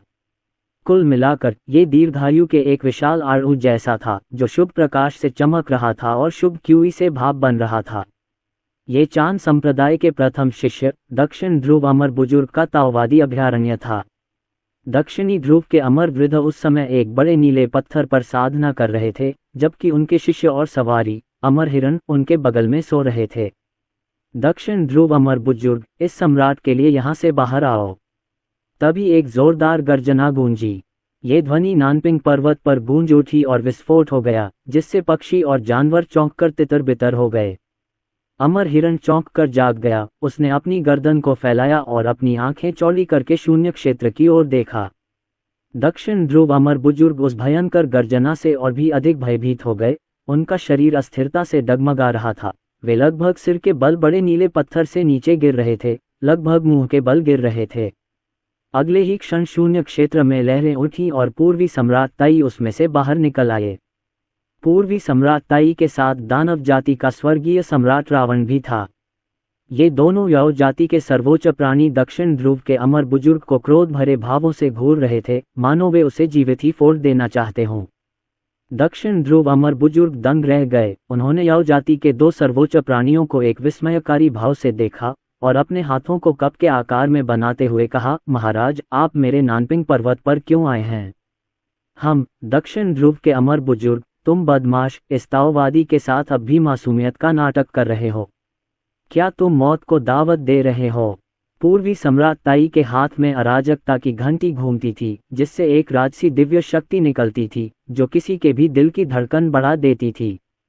दक्षिणी ध्रुव के अमर वृद्ध और भी अधिक हतप्रभ हो गए। उनकी भौहें तन गईं और उन्होंने पूर्वी सम्राट ताई और रावण को घूरते हुए गहरी आवाज में कहा, महाराज, ये लोग क्या बात कर रहे हैं? ये ताओवादी सचमुच कुछ नहीं जानता।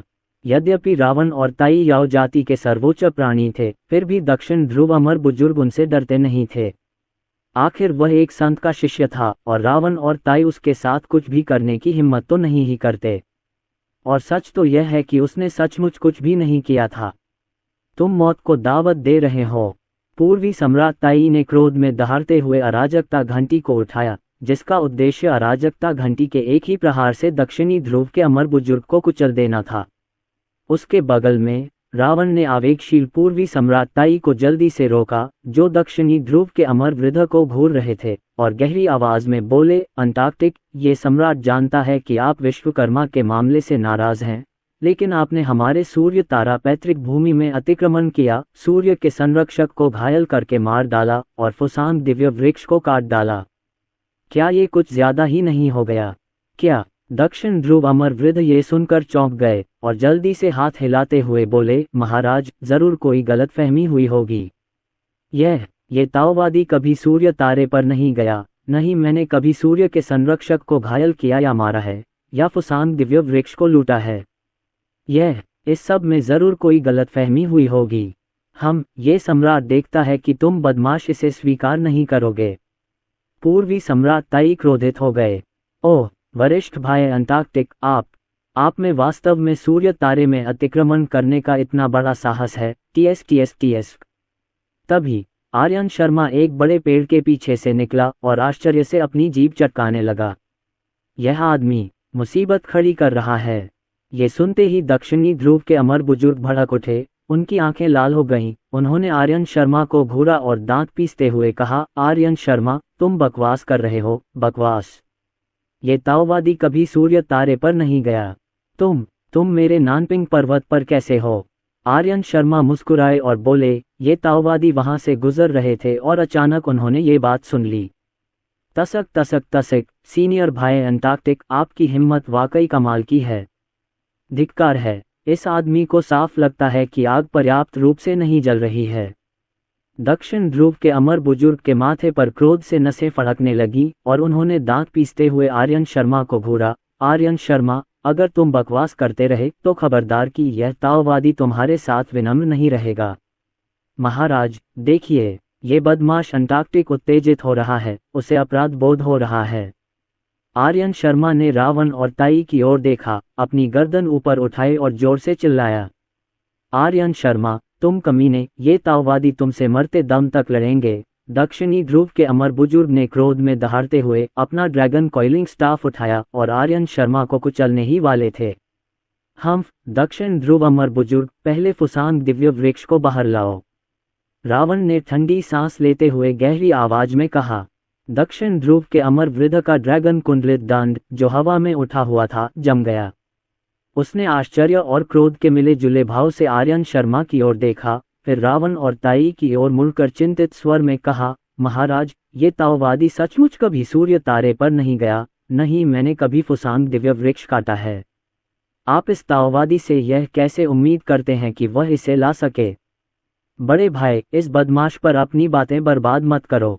उसे इस सम्राट की अराजकता घंटी की ताकत का स्वाद चखा दो। पूर्वी सम्राट ताई एक मार्शल उन्मादी था, जो मामलों को बल से हल करना पसंद करता था। ये कहते हुए उसने अराजकता घंटी को उठाया और उसे जोर से हिलाया। डोंग, एक बहरा कर देने वाली घंटी की आवाज गूंजी और भयानक ध्वनि तरंगें सुनहरी लहरों में बदल गईं, जो दक्षिणी ध्रुव अमर बुजुर्ग की ओर पानी की तरह उमड़ने लगीं। दक्षिण ध्रुव अमर बुजुर्ग का चेहरा भय से पीला पड़ गया, उनकी पुतलियां तेजी से सिकुड़ गईं और वह चिल्लाया, गुरुजी, मुझे बचाए। क्या तुम मजाक कर रहे हो? पूर्वी सम्राट ताई एक शीर्षस्थ अर्ध संत गुरु थे, जिन्हें संत से नीचे का सबसे प्रमुख व्यक्ति माना जाता था। पूर्वी सम्राट ताई के सामने तो पूर्वज चुड़ैलें भी एक एक करके कुछ नहीं थीं। पूर्वी सम्राट ताई की अराजकता घंटी के एक प्रहार का सामना वह कैसे कर पाता? वह एक घंटी की झनकार संभवतः उसकी पुरानी जान ले लेगी। यदि वह मरता भी नहीं तो भी वह संभवतः अपंग हो जाता। इसलिए दक्षिणी ध्रुव अमर बुजुर्ग घबरा गया। पुण्यवान छोटा भाई नहीं। रावण भी चौंक गया और जल्दी से उसे रोकने की कोशिश की, लेकिन तब तक बहुत देर हो चुकी थी। खैर, दक्षिण ध्रुव के अमर वृद्ध आचार्य द्रोण के प्रथम शिष्य थे। अगर पूर्वी सम्राट ताई की अराजकता की घंटी से उन्हें झकझोर कर मार डाला जाए तो आचार्य द्रोण इस मामले को कैसे शांत कर सकते थे? तब से याव जाति और चांद संप्रदाय निश्चित रूप से मतभेद में रहेंगे। एक संत द्वारा निशाना बनाया जाना अच्छी बात नहीं थी। इस महत्वपूर्ण क्षण में दक्षिणी ध्रुव के अमर वृद्ध के पीछे एक विशाल किंगयुन शुभ बादल प्रकट हुआ। किंगयुन के भीतर होंगमैंग विश्व आदिम अराजकता विश्व मंद रूप से प्रकट हुआ, जबकि बाहर सुनहरे मोती, सुनहरे दीपक, सुनहरे कमल और अन्य आभूषण टपकते छज्जों की तरह प्रचुर मात्रा में लटक रहे थे। लगातार और अंतहीन रहस्यमय प्रकाश गिरा रहे थे, दक्षिणी ध्रुव के अमर वृद्ध को पूरी तरह से ढक रहे थे। बूम! अराजकता घंटी की ध्वनि तरंगों ने क्विंगयुन पर भयंकर प्रहार किया, लेकिन क्विंगयुन पर केवल एक हल्की लहर ही उत्पन्न हुई। असंख्य स्वर्ग उत्सव बादल। ये जानकर कि आचार्य द्रोण आ गए हैं, रावण और पूर्वी सम्राट ताई की पुतलियां तेजी से सिकुड़ गईं। यह असंख्य आकाशीय उत्सव मेघ मूलतः दाव पूर्वज का खजाना था, लेकिन आचार्य द्रोण को लगा कि उनके पास आक्रमण तो पर्याप्त है, लेकिन रक्षात्मक शक्ति का अभाव है। इसलिए वे परम ज्योति भुवन गए और निर्लजता से प्रार्थना की और अंततः दाव पूर्वज से यह असंख्य आकाशीय उत्सव मेघ प्राप्त किया। असंख्य स्वर्ग उत्सव बादल, दो अन्य सर्वोच्च निधियों, भव्य शून्य दिव्य कवच और स्वर्ग और पृथ्वी के रहस्यमयी पीले उत्तम शिवालय के साथ ग्रैंड मिस्ट के 10,000 वर्षीय कछुए के कवच के रूप में जाने जाते थे। जब इन्हें किसी के सिर के ऊपर रखा जाता था तो ये सभी जादू टोने और बुरी शक्तियों से मुक्त हो जाते थे और एक अजेय स्थिति सुनिश्चित करते थे। केवल ऐसा खजाना ही अराजकता घंटी के हमले को आसानी से रोक सकता है। बेशक यह इस बात पर भी निर्भर करता था कि इसका उपयोग कौन कर रहा था। अगले ही क्षण आचार्य द्रोण शून्य लोक से प्रकट हुए, रावण और ताई को घूरते हुए, और गहरी आवाज में बोले, रावण, ताई, क्या तुम्हें लगता है कि मेरे चांद संप्रदाय को धमकाना आसान है? तुमने बार बार मेरे चांद संप्रदाय से परेशानी मोल ली है। क्या तुम्हें सच में विश्वास है कि यह ताओवादी तुम्हारा कुछ नहीं बिगाड़ पाएगा? बाह आदि पेंग, ये साफ तौर पर तुम्हारे शिष्य की गलती है, फिर भी तुम हमें दोष दे रहे हो। क्या तुम में जरा भी शर्म बाकी है? पूर्वी सम्राट ताई को संतों की परवाह नहीं थी। एक बार उनका गुस्सा भड़क जाता तो किसी संत के सामने भी वह उनसे सीधे भिड़ जाते। हे भगवान, पूर्वी सम्राट ताई का तो गुस्सैल स्वभाव है, एक संत को भी श्राप देने की हिम्मत कर रहा है। हे भगवान! आर्यन शर्मा का बुरा चेहरा अचानक उत्तेजित होकर जोर से फड़क उठा। एक संत को श्राप देना आचार्य द्रोण इसे आसानी से कैसे जाने दे सकते थे? लड़ो, जितना भयंकर उतना अच्छा। कुत्ते खाओ कुत्ते, मुंह भर फर। जैसी की उम्मीद थी, अगले ही क्षण आचार्य द्रोण क्रोधित हो उठे और दांत पीसते हुए पूर्वी सम्राट ताई को घूरते हुए गरजे, तुम मौत को दावत दे रहे हो। ऐसा कहकर आचार्य द्रोण ने पूर्वी सम्राट ताई पर हथेली से प्रहार किया। संत, कृपया अपना क्रोध शांत करें। रावण चौंका और जल्दी से अपना हाथ घुमाया, जिससे नदी चित्रलिपि, नदी चार्ट और लुओ स्क्रॉल, दो सर्वोच्च खजाने प्रकट हुए। जैसे ही दो सर्वोच्च निधियां प्रकट हुईं, वे एक दूसरे पर चमक उठीं, महाविनाश की विशाल पर्वत श्रृंखलाओं और नदियों की एक काल्पनिक छवि की रूपरेखा बना रही थीं। विशाल पर्वत और नदियां उन्हें घेरे हुए थीं, उसे और पूर्वी सम्राट ताई को सुरक्षित रखे हुए। पूर्वी सम्राट ताई भी चौंक गए और उन्होंने जल्दी से अराजकता घंटी को अपने सिर के ऊपर रख लिया। अराजकता घंटी से रहस्यमय प्रकाश की धाराएं निकल रही थीं, जो उनके शरीर की रक्षा कर रही थीं। बूम! अगले ही पल नदी चित्रलिपि, नदी चार्ट और लुओ स्क्रॉल से बनी महाविनाश की पर्वत श्रृंखलाओं की प्रेत छवि और अराजकता घंटी का रहस्यमय प्रकाश कवच दोनों ही चकनाचूर हो गए। बेचारे रावण और ताई टूटे हुए धागों वाली पतंगों की तरह उड़ गए, लुढ़कते और पीछे की ओर लुढ़कते हुए, रास्ते में दिव्य चोटियों से टकराते हुए, धमाकों की अंतहीन गर्जना के साथ। धूल के गुबार उड़े और चट्टानें उड़ी, मानो पूरा महाविनाश हिल गया हो। ये थी संत की शक्ति। यहाँ तक कि एक शीर्ष स्तरीय अर्ध संत विशेषज्ञ भी एक संत की नज़र में एक थोड़ी मजबूत चींटी से अधिक कुछ नहीं था। तभी शून्य लोक में हलचल मच गई और महारानी अदिति उसमें से प्रकट हुई। आचार्य द्रोण को घूरते हुए और गहरी आवाज में बोली, वरिष्ठ भाई आदिपेंग, आप क्या कर रहे हैं? अभी अधिक समय नहीं बीता था कि आचार्य द्रोण और महारानी अदिति, दो संत, एक दूसरे के आमने सामने हो गए। दो संतों के प्रकट होने से स्वाभाविक रूप से अन्य संत चिंतित हो गए। सुवर्ण द्वीप पर इंद्रनील भुवन में स्वर्ग के अवरोधन के संप्रदाय गुरु स्तब्ध रह गए, फिर उत्तेजित हो गए, शरारत से हंसते हुए बोले, लड़ो, जल्दी से लड़ो। जैसे ही स्वर्ग के अवरोधन के संप्रदाय गुरु भ्रमित थे, ये सोचकर कि आचार्य द्रोण और महारानी अदिति में फिर से टकराव कैसे हुआ, उन्होंने आर्यन शर्मा को कुछ ही दूरी पर देखा। तुरंत ही स्वर्ग के अवरोधन के संप्रदाय गुरु को एहसास हुआ कि यह मामला संभवतः उनके शिष्य का ही काम था। यह विद्रोही शिष्य, वह सचमुच जानता है कि इस बेचारे ताओवादी को कैसे आश्चर्यचकित किया जाए। स्वर्ग के अवरोधन के संप्रदाय गुरु ने मुस्कुराते हुए कहा, एक और अच्छा शो देखने के लिए तैयार, यहाँ तक कि अपनी साधना को भी एक तरफ रख दिया। नानपिंग पर्वत।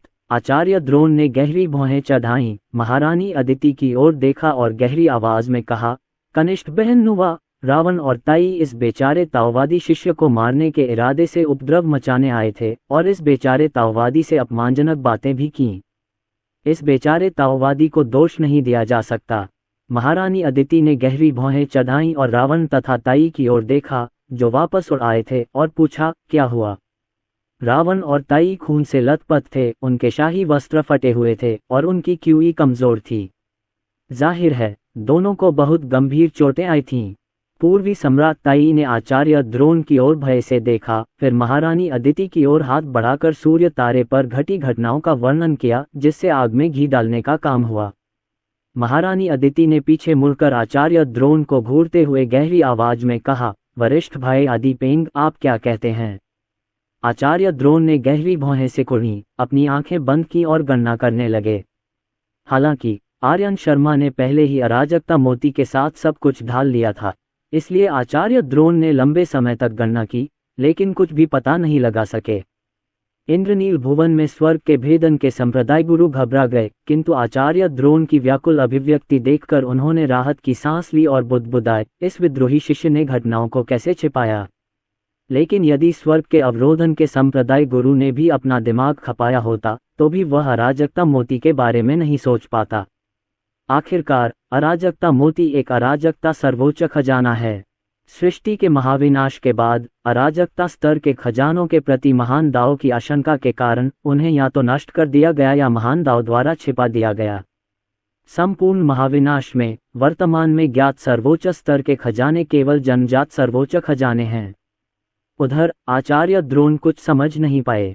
उन्होंने दक्षिण ध्रुव के अमर वृद्ध की ओर मुड़कर क्रोधित होकर पूछा, विद्रोही शिष्य, क्या तुम कभी सूर्य तारा पर गए हो? विश्वकर्मा के उदाहरण से दक्षिण ध्रुव के अमर वृद्ध को पेशाब करने में भी डर लग रहा था।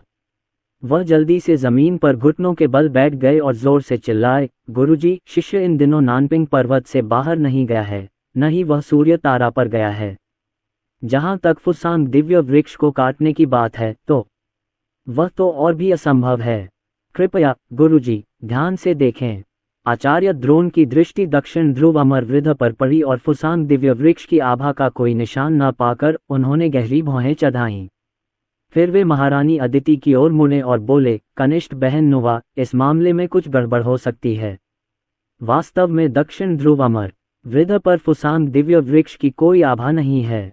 महारानी अदिति, उस समय सूर्य के कई रक्षकों ने दक्षिण ध्रुव के अमर वृद्ध का रूप देखा था और वे इसकी गवाही दे सकते हैं। महारानी अदिति, कृपया हमारी याव जाति के लिए न्याय की रक्षा करें। रावण ने दांत पीसते हुए महारानी अदिति से कहा। मूलतः रावण का इरादा केवल फुसुंग दिव्य वृक्ष को वापस पाने का था, लेकिन किसने सोचा था कि आचार्य द्रोण के हाथों का ऐसा प्रहार उसे झेलना पड़ेगा जिससे उसकी जान ही चली जाएगी। वह अब विनम्र नहीं रहा और उसने महारानी अदिति से शिकायत की।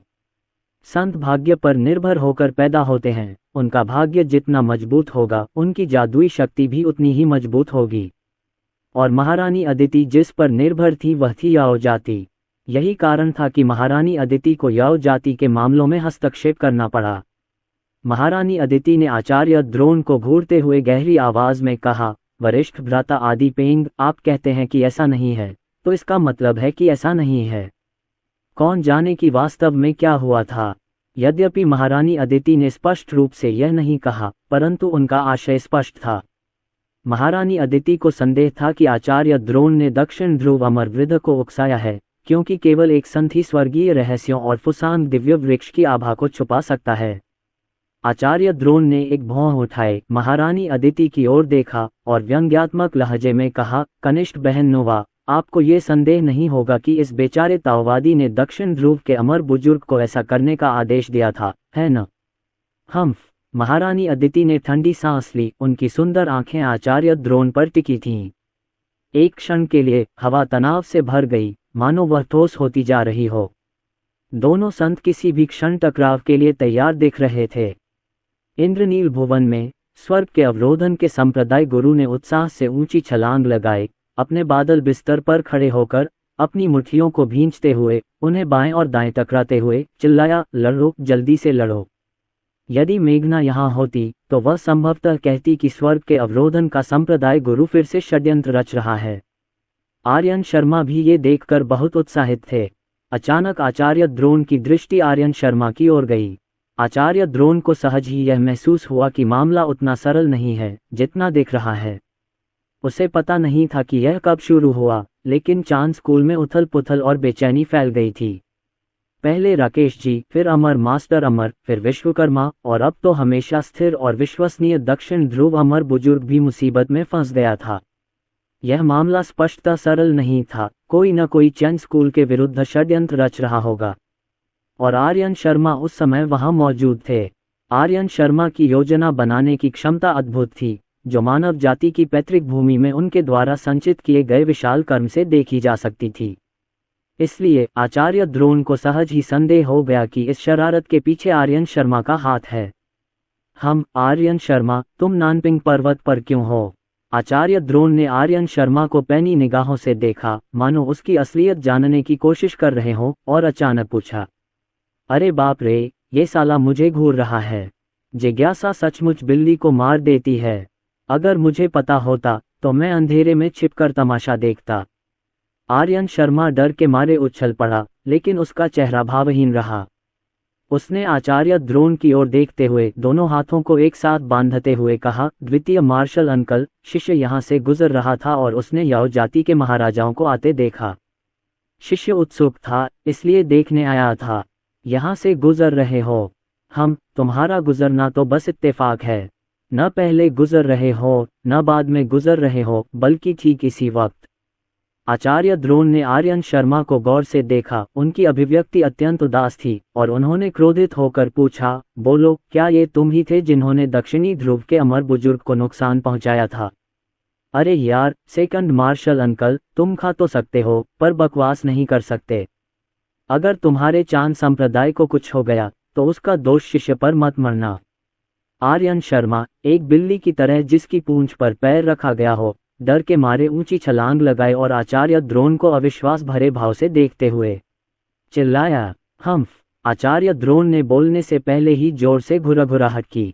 तभी शून्य क्षेत्र में हलचल मच गई और जी संप्रदाय के संप्रदाय गुरु नीलगिरी एक प्रभावशाली आभा के साथ शून्य क्षेत्र से प्रकट हुए, आचार्य द्रोण को घूरते हुए, और क्रोधित होकर गरजे, आदि पेंग, क्या तुम पागल हो गए हो? तुम्हारे चांद संप्रदाय के मामले, फिर भी तुम जी संप्रदाय के मेरे शिष्यों पर कलंक लगाने पर अड़े हो। क्या तुम्हें लगता है कि मेरे जी संप्रदाय का कोई नहीं है? क्या तुम्हें लगता है कि इस बेचारे ताओवादी को धमकाना आसान है? जाहिर है, जी संप्रदाय के संप्रदाय गुरु नीलगिरी अपने अपराध को छिपाने के लिए अपनी दहाड़ और क्रोध का उपयोग कर रहे थे। आखिर नीलगिरी केजी संप्रदाय के संप्रदाय गुरु को पता था कि यह मामला संभवतः आर्यन शर्मा से जुड़ा है।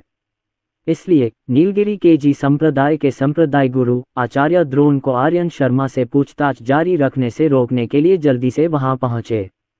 आचार्य द्रोण ने नीलगिरी केजी संप्रदाय के गुरु को घूरा और गहरी आवाज में कहा, हम आर्यन शर्मा अचानक यहाँ प्रकट हो गया, वह जरूर कोई संदिग्ध होगा।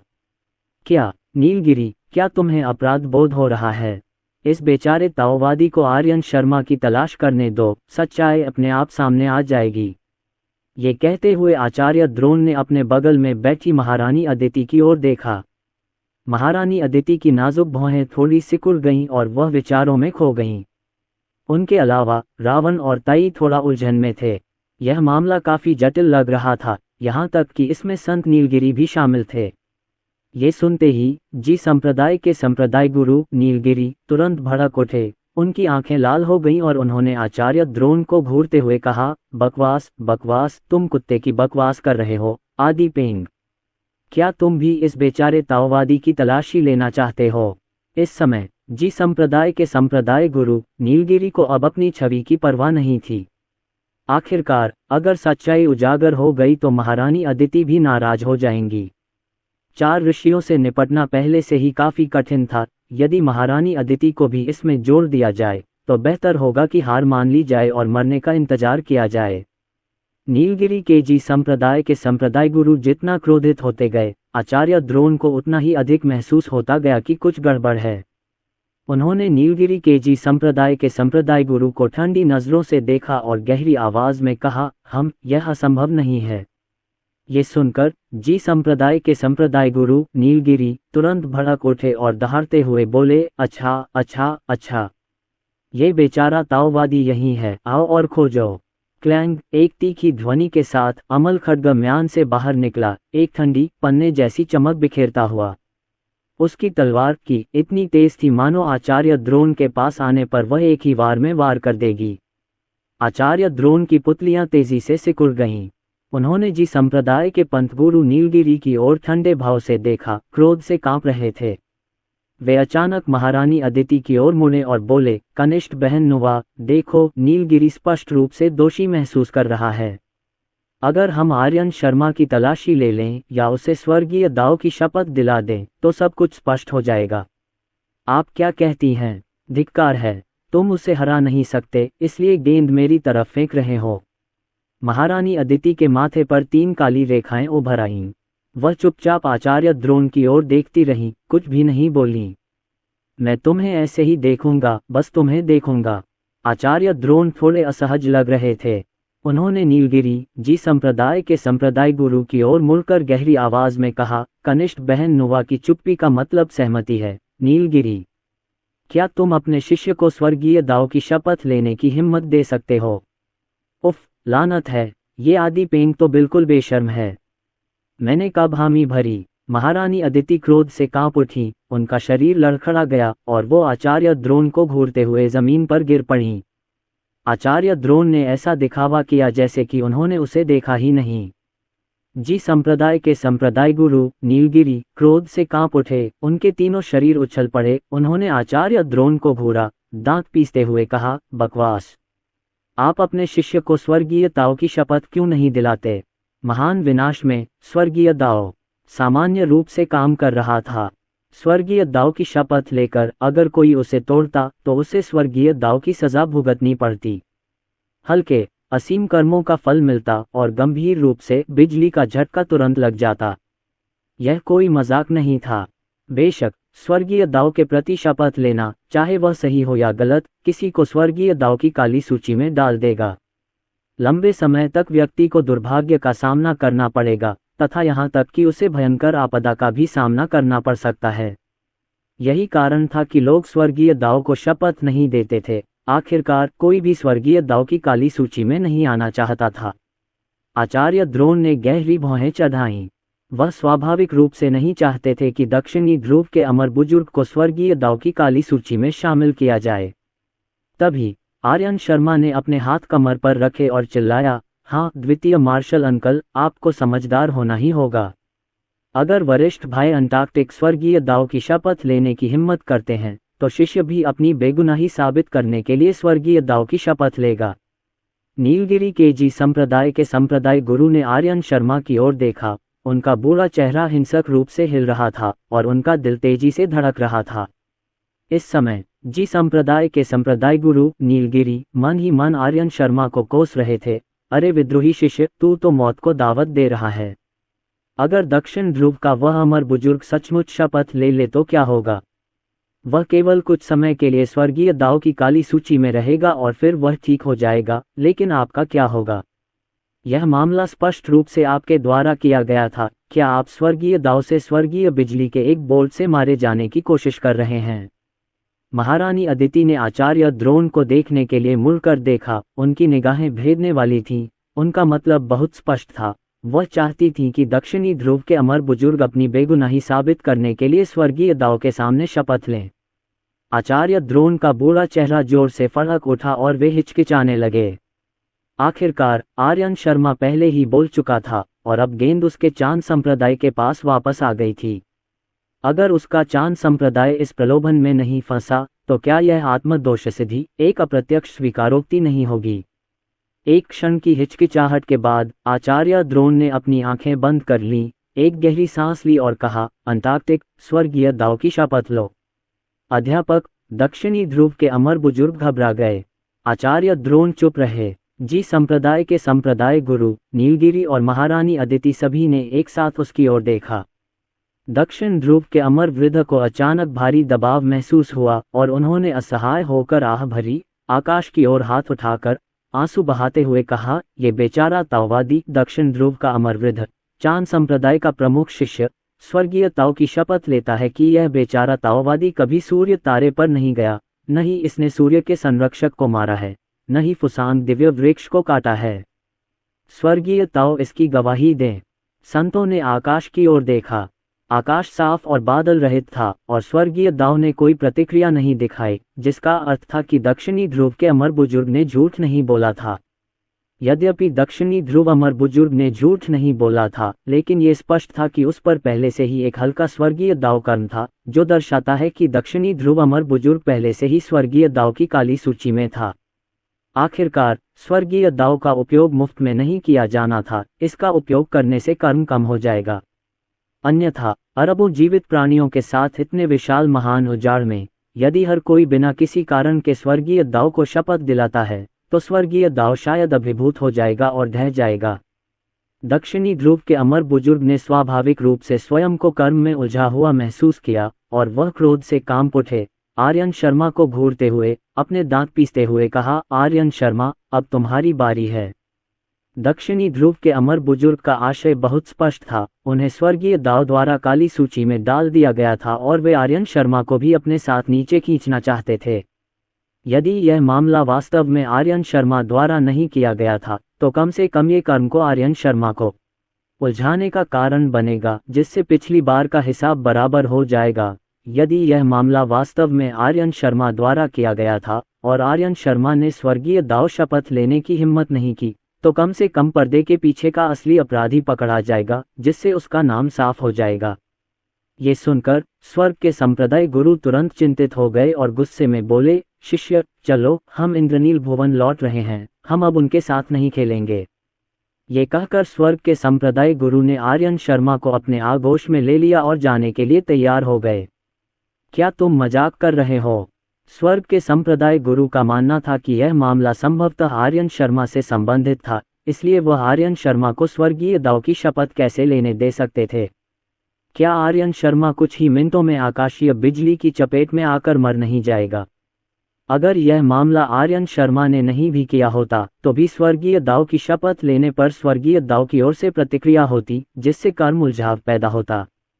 खैर, स्वर्ग के संप्रदाय गुरु ऐसा नहीं चाहते थे, इसलिए स्वर्ग के संप्रदाय गुरु ने केवल धोखाधड़ी का सहारा लिया, आर्यन शर्मा को ले जाने और भागने की तैयारी की।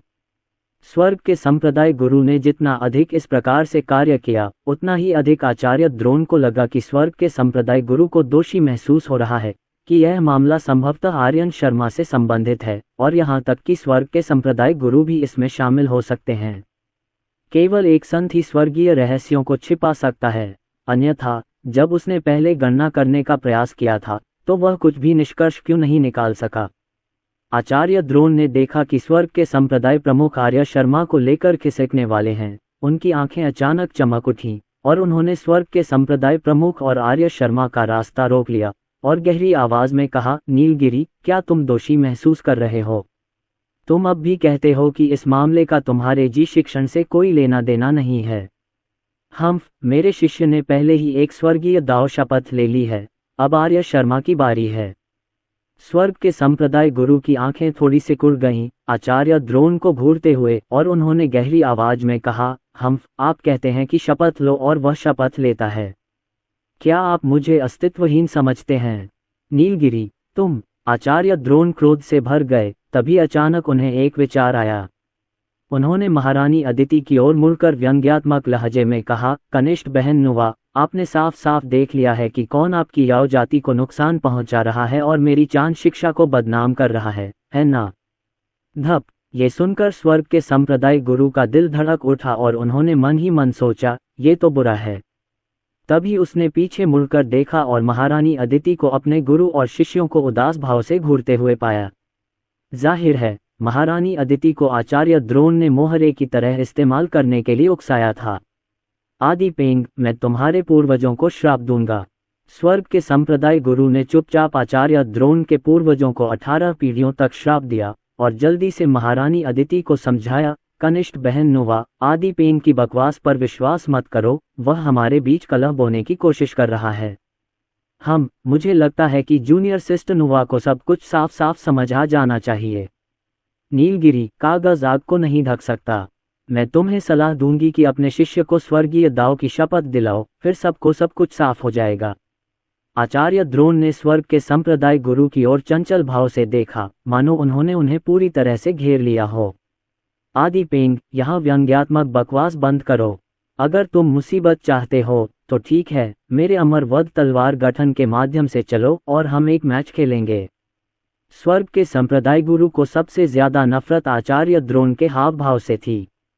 अतीत में जब आचार्य द्रोण की योजनाएं सफल होती थीं और वे स्वर्ग के संप्रदाय गुरु को धोखा देते थे, तो वे हमेशा वही आत्मसंतुष्ट भाव रखते थे। स्वर्ग के संप्रदाय गुरु की इच्छा थी कि वह आचार्य द्रोण पर झपट कर उनके चेहरे से वह भाव मिटा दें। आचार्य द्रोण ने स्वर्ग के संप्रदाय गुरु को तिरस्कार की दृष्टि से देखा। वर्तमान स्थिति ये थी कि स्वर्ग के संप्रदाय गुरु जितना क्रोधित होते उतना ही प्रसन्न होते, क्योंकि उन्हें और भी यकीन हो गया था कि यह सब स्वर्ग के संप्रदाय गुरु ने ही किया है। इस तरह वह महारानी अदिति को जी शिक्षा के विरुद्ध खेमे में खींच सकते थे। महारानी अदिति की आंखें थोड़ी सिकुड़ गईं जब उन्होंने स्वर्ग के संप्रदाय गुरु की ओर देखा और गहरी आवाज में कहा, वरिष्ठ भाई नीलगिरी, आपको अभी भी आर्यन शर्मा को शपथ लेने देना चाहिए, अन्यथा आप मुझसे आगे नहीं बढ़ पाएंगे।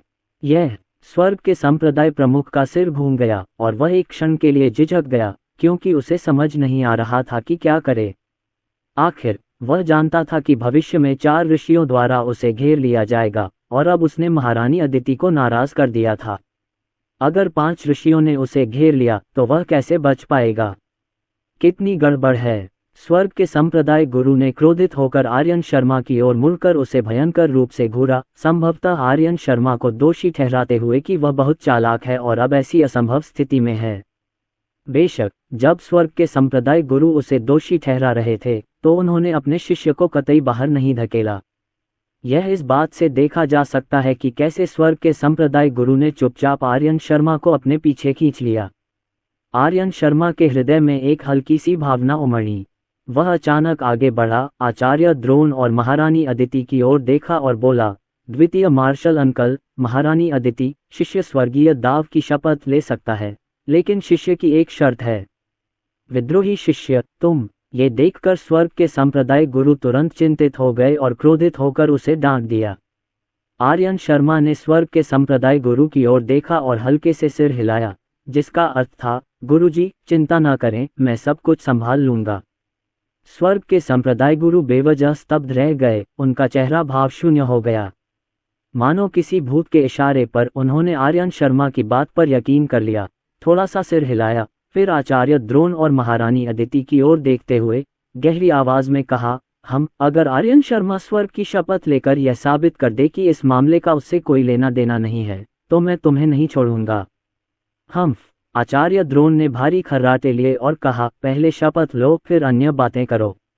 आचार्य द्रोण अपेक्षाकृत आत्मविश्वासी और अभिमानी व्यक्ति थे, उन्होंने अपने निर्णय पर ही विश्वास करना चुना। आर्यन शर्मा ने आचार्य द्रोण और महारानी अदिति की ओर देखते हुए न तो आज्ञाकारी भाव से और न ही अहंकार से कहा, इस मामले का मूलतः शिष्य से कोई संबंध नहीं है। शिष्य तो बस वहां से गुजर रहा था, फिर भी द्वितीय मार्शल अंकल ने बिना किसी कारण के मुझे इसमें घसीटने पर जोर दिया, जो वास्तव में अन्याय है। यदि शिष्य स्वर्गीय शपथ लेकर यह सिद्ध कर दे कि इस मामले का शिष्य, द्वितीय मार्शल अंकल और महारानी अदिति से कोई संबंध नहीं है, तो आपको शिष्य को क्षतिपूर्ति देनी होगी। आचार्य द्रोण ने कुछ भी न कहते हुए भौहें चढ़ाईं। महारानी अदिति हिचकिचाईं, फिर सिर हिलाया, ठीक है। आखिरकार आर्यन शर्मा का अनुरोध उचित था और उसके पास मना करने का कोई कारण नहीं था। कुछ देर रुकने के बाद महारानी अदिति ने आर्यन शर्मा की ओर देखा और पूछा, मार्शल भतीजे आर्यन शर्मा, आपकी क्या हालत है? बोलिए। आर्यन शर्मा ने महारानी अदिति की ओर देखा और मुस्कुराते हुए कहा, मैंने सुना है कि महारानी अदिति ने प्राचीन काल से लौकी की बेल चुनी थी और उसका उपयोग मनुष्यों को बनाने के लिए किया था। शिष्य लौकी की बेल का एक भाग चाहता है। इस समय आर्यन शर्मा अभी भी लौकी की बेल पाने के बारे में सोच रहा था। वह ये सब मेरी जी शिक्षा के लिए कर रहा था। यह विद्रोही शिष्य जी शिक्षा के लिए सचमुच शब्दों से परे है। स्वर्ग के संप्रदाय गुरु ये सुनकर तुरंत भावुक हो गए और उनकी आंखों में एक धुंध छा गई। किसी आदमी के आंसू आसानी से नहीं गिरते, केवल तभी गिरते हैं जब उसका दिल सचमुच टूट जाता है। इसके अलावा वह एक संत थे। इससे पता चलता है कि इस समय स्वर्ग के संप्रदाय गुरु की भावनात्मक उतार चढ़ाव कितनी तीव्र थी। महारानी अदिति हिचकिचाईं, फिर सिर हिलाया, ठीक है, धन्यवाद महारानी अदिति। आर्यन शर्मा बहुत प्रसन्न हुआ और उसने महारानी अदिति को प्रणाम किया। फिर वह आचार्य द्रोण की ओर मुड़ा और मुस्कुराते हुए बोला, द्वितीय मार्शल अंकल, शिष्य ने सुना है कि द्वितीय मार्शल अंकल ने 10 महान जन्मजात आध्यात्मिक जड़ों से अमर खुबानी प्राप्त की है। शिष्य उनमें से लगभग 100 खुबानी चखना चाहेगा। छी, 180 खुबानी! क्या तुम्हें लगता है कि अमर खुबानी गोभी हैं? ये सुनकर आचार्य द्रोण गुस्से से मुंह से पुराना खून थूकते हुए लगभग गिर पड़े। उन्होंने आर्यन शर्मा को गुस्से से देखा और गरजे, तुम! महारानी अदिति और स्वर्ग अवरोधन संप्रदाय के संप्रदाय गुरु भी अवाक रह गए। इस आर्यन शर्मा को वास्तव में अमर खुबानी की कीमतीता का पता नहीं था। ये अमर खुबानी 10 महान जन्मजात आध्यात्मिक जड़ों में से एक थी, जिनमें स्वाभाविक रूप से वायु और वज्र दोनों गुण विद्यमान थे। वे पश्चिम की राजमाता के चपटे आड़ू और ऋषि कश्यप के जिनसेंग फल से कमतर नहीं थीं, बल्कि वे उनसे भी श्रेष्ठ हो सकती थीं। आर्यन शर्मा ने अचानक 180 खुबानियां मांग ली। इस शापित आदमी ने सचमुच इतना मांगने की हिम्मत की। बेशक आर्यन शर्मा अमर खुबानी की कीमतीता को जानते थे। बाद की पीढ़ियों में विश्वकर्मा द्वारा उगाई गई दूसरी पीढ़ी की अमर खुबानी से लेई झेंसी का निर्माण हुआ, जो दर्शाता है कि पहली पीढ़ी की अमर खुबानी कितनी शक्तिशाली थी। आर्यन शर्मा ने आचार्य द्रोण को जानबूझकर नाराज करने के लिए ऐसा कहा था।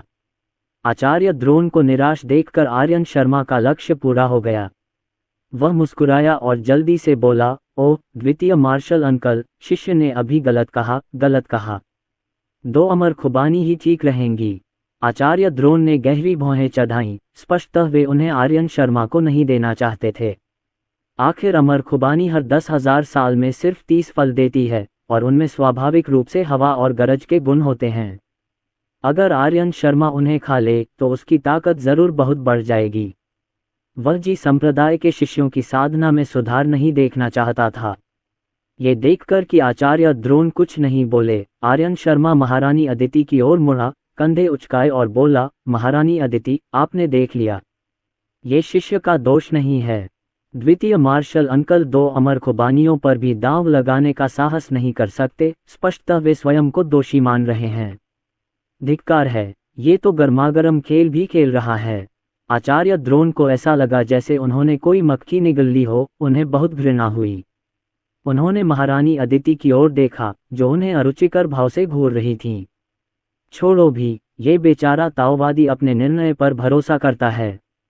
आचार्य द्रोण ने गहरी सांस ली, आर्यन शर्मा की ओर देखा और उदासीनता से कहा, ठीक है, धन्यवाद द्वितीय मार्शल अंकल। आर्यन शर्मा का चेहरा मुस्कुराहट से चमक रहा था जब उसने आचार्य द्रोण की ओर हाथ बढ़ाया। आचार्य द्रोण ने ठंडी सांस ली और शांत भाव से बोले।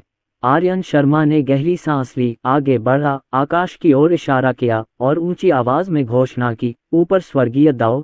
ये बेचारा दाओवादी आर्यन शर्मा जी संप्रदाय के संत नीलगिरी के अधीन 5वां निजी शिष्य आज स्वर्गीय दाओ के समक्ष शपथ लेता है कि वह शिष्य कभी भी सूर्य तारे के पास नहीं गया है, उसने कभी सूर्य के संरक्षक को चोट नहीं पहुंचाई है और निश्चित रूप से कभी भी फुसांग दिव्य वृक्ष को नहीं काटा है। यदि मैं इस शपथ का उल्लंघन करता हूं तो स्वर्ग और पृथ्वी नष्ट हो जाएंगे और वज्रदंड तुरंत उतरेगा। स्वर्गीय दाओ इसकी गवाही देता है। इस समय सभी की निगाहें सामूहिक रूप से आकाश की ओर मुड़ गईं और वे स्वर्गीय दाओ की प्रतिक्रिया की प्रतीक्षा करने लगे। संप्रदाय गुरु नीलगिरी को ठंडा पसीना आ गया, उनका दिल गले में आ गया।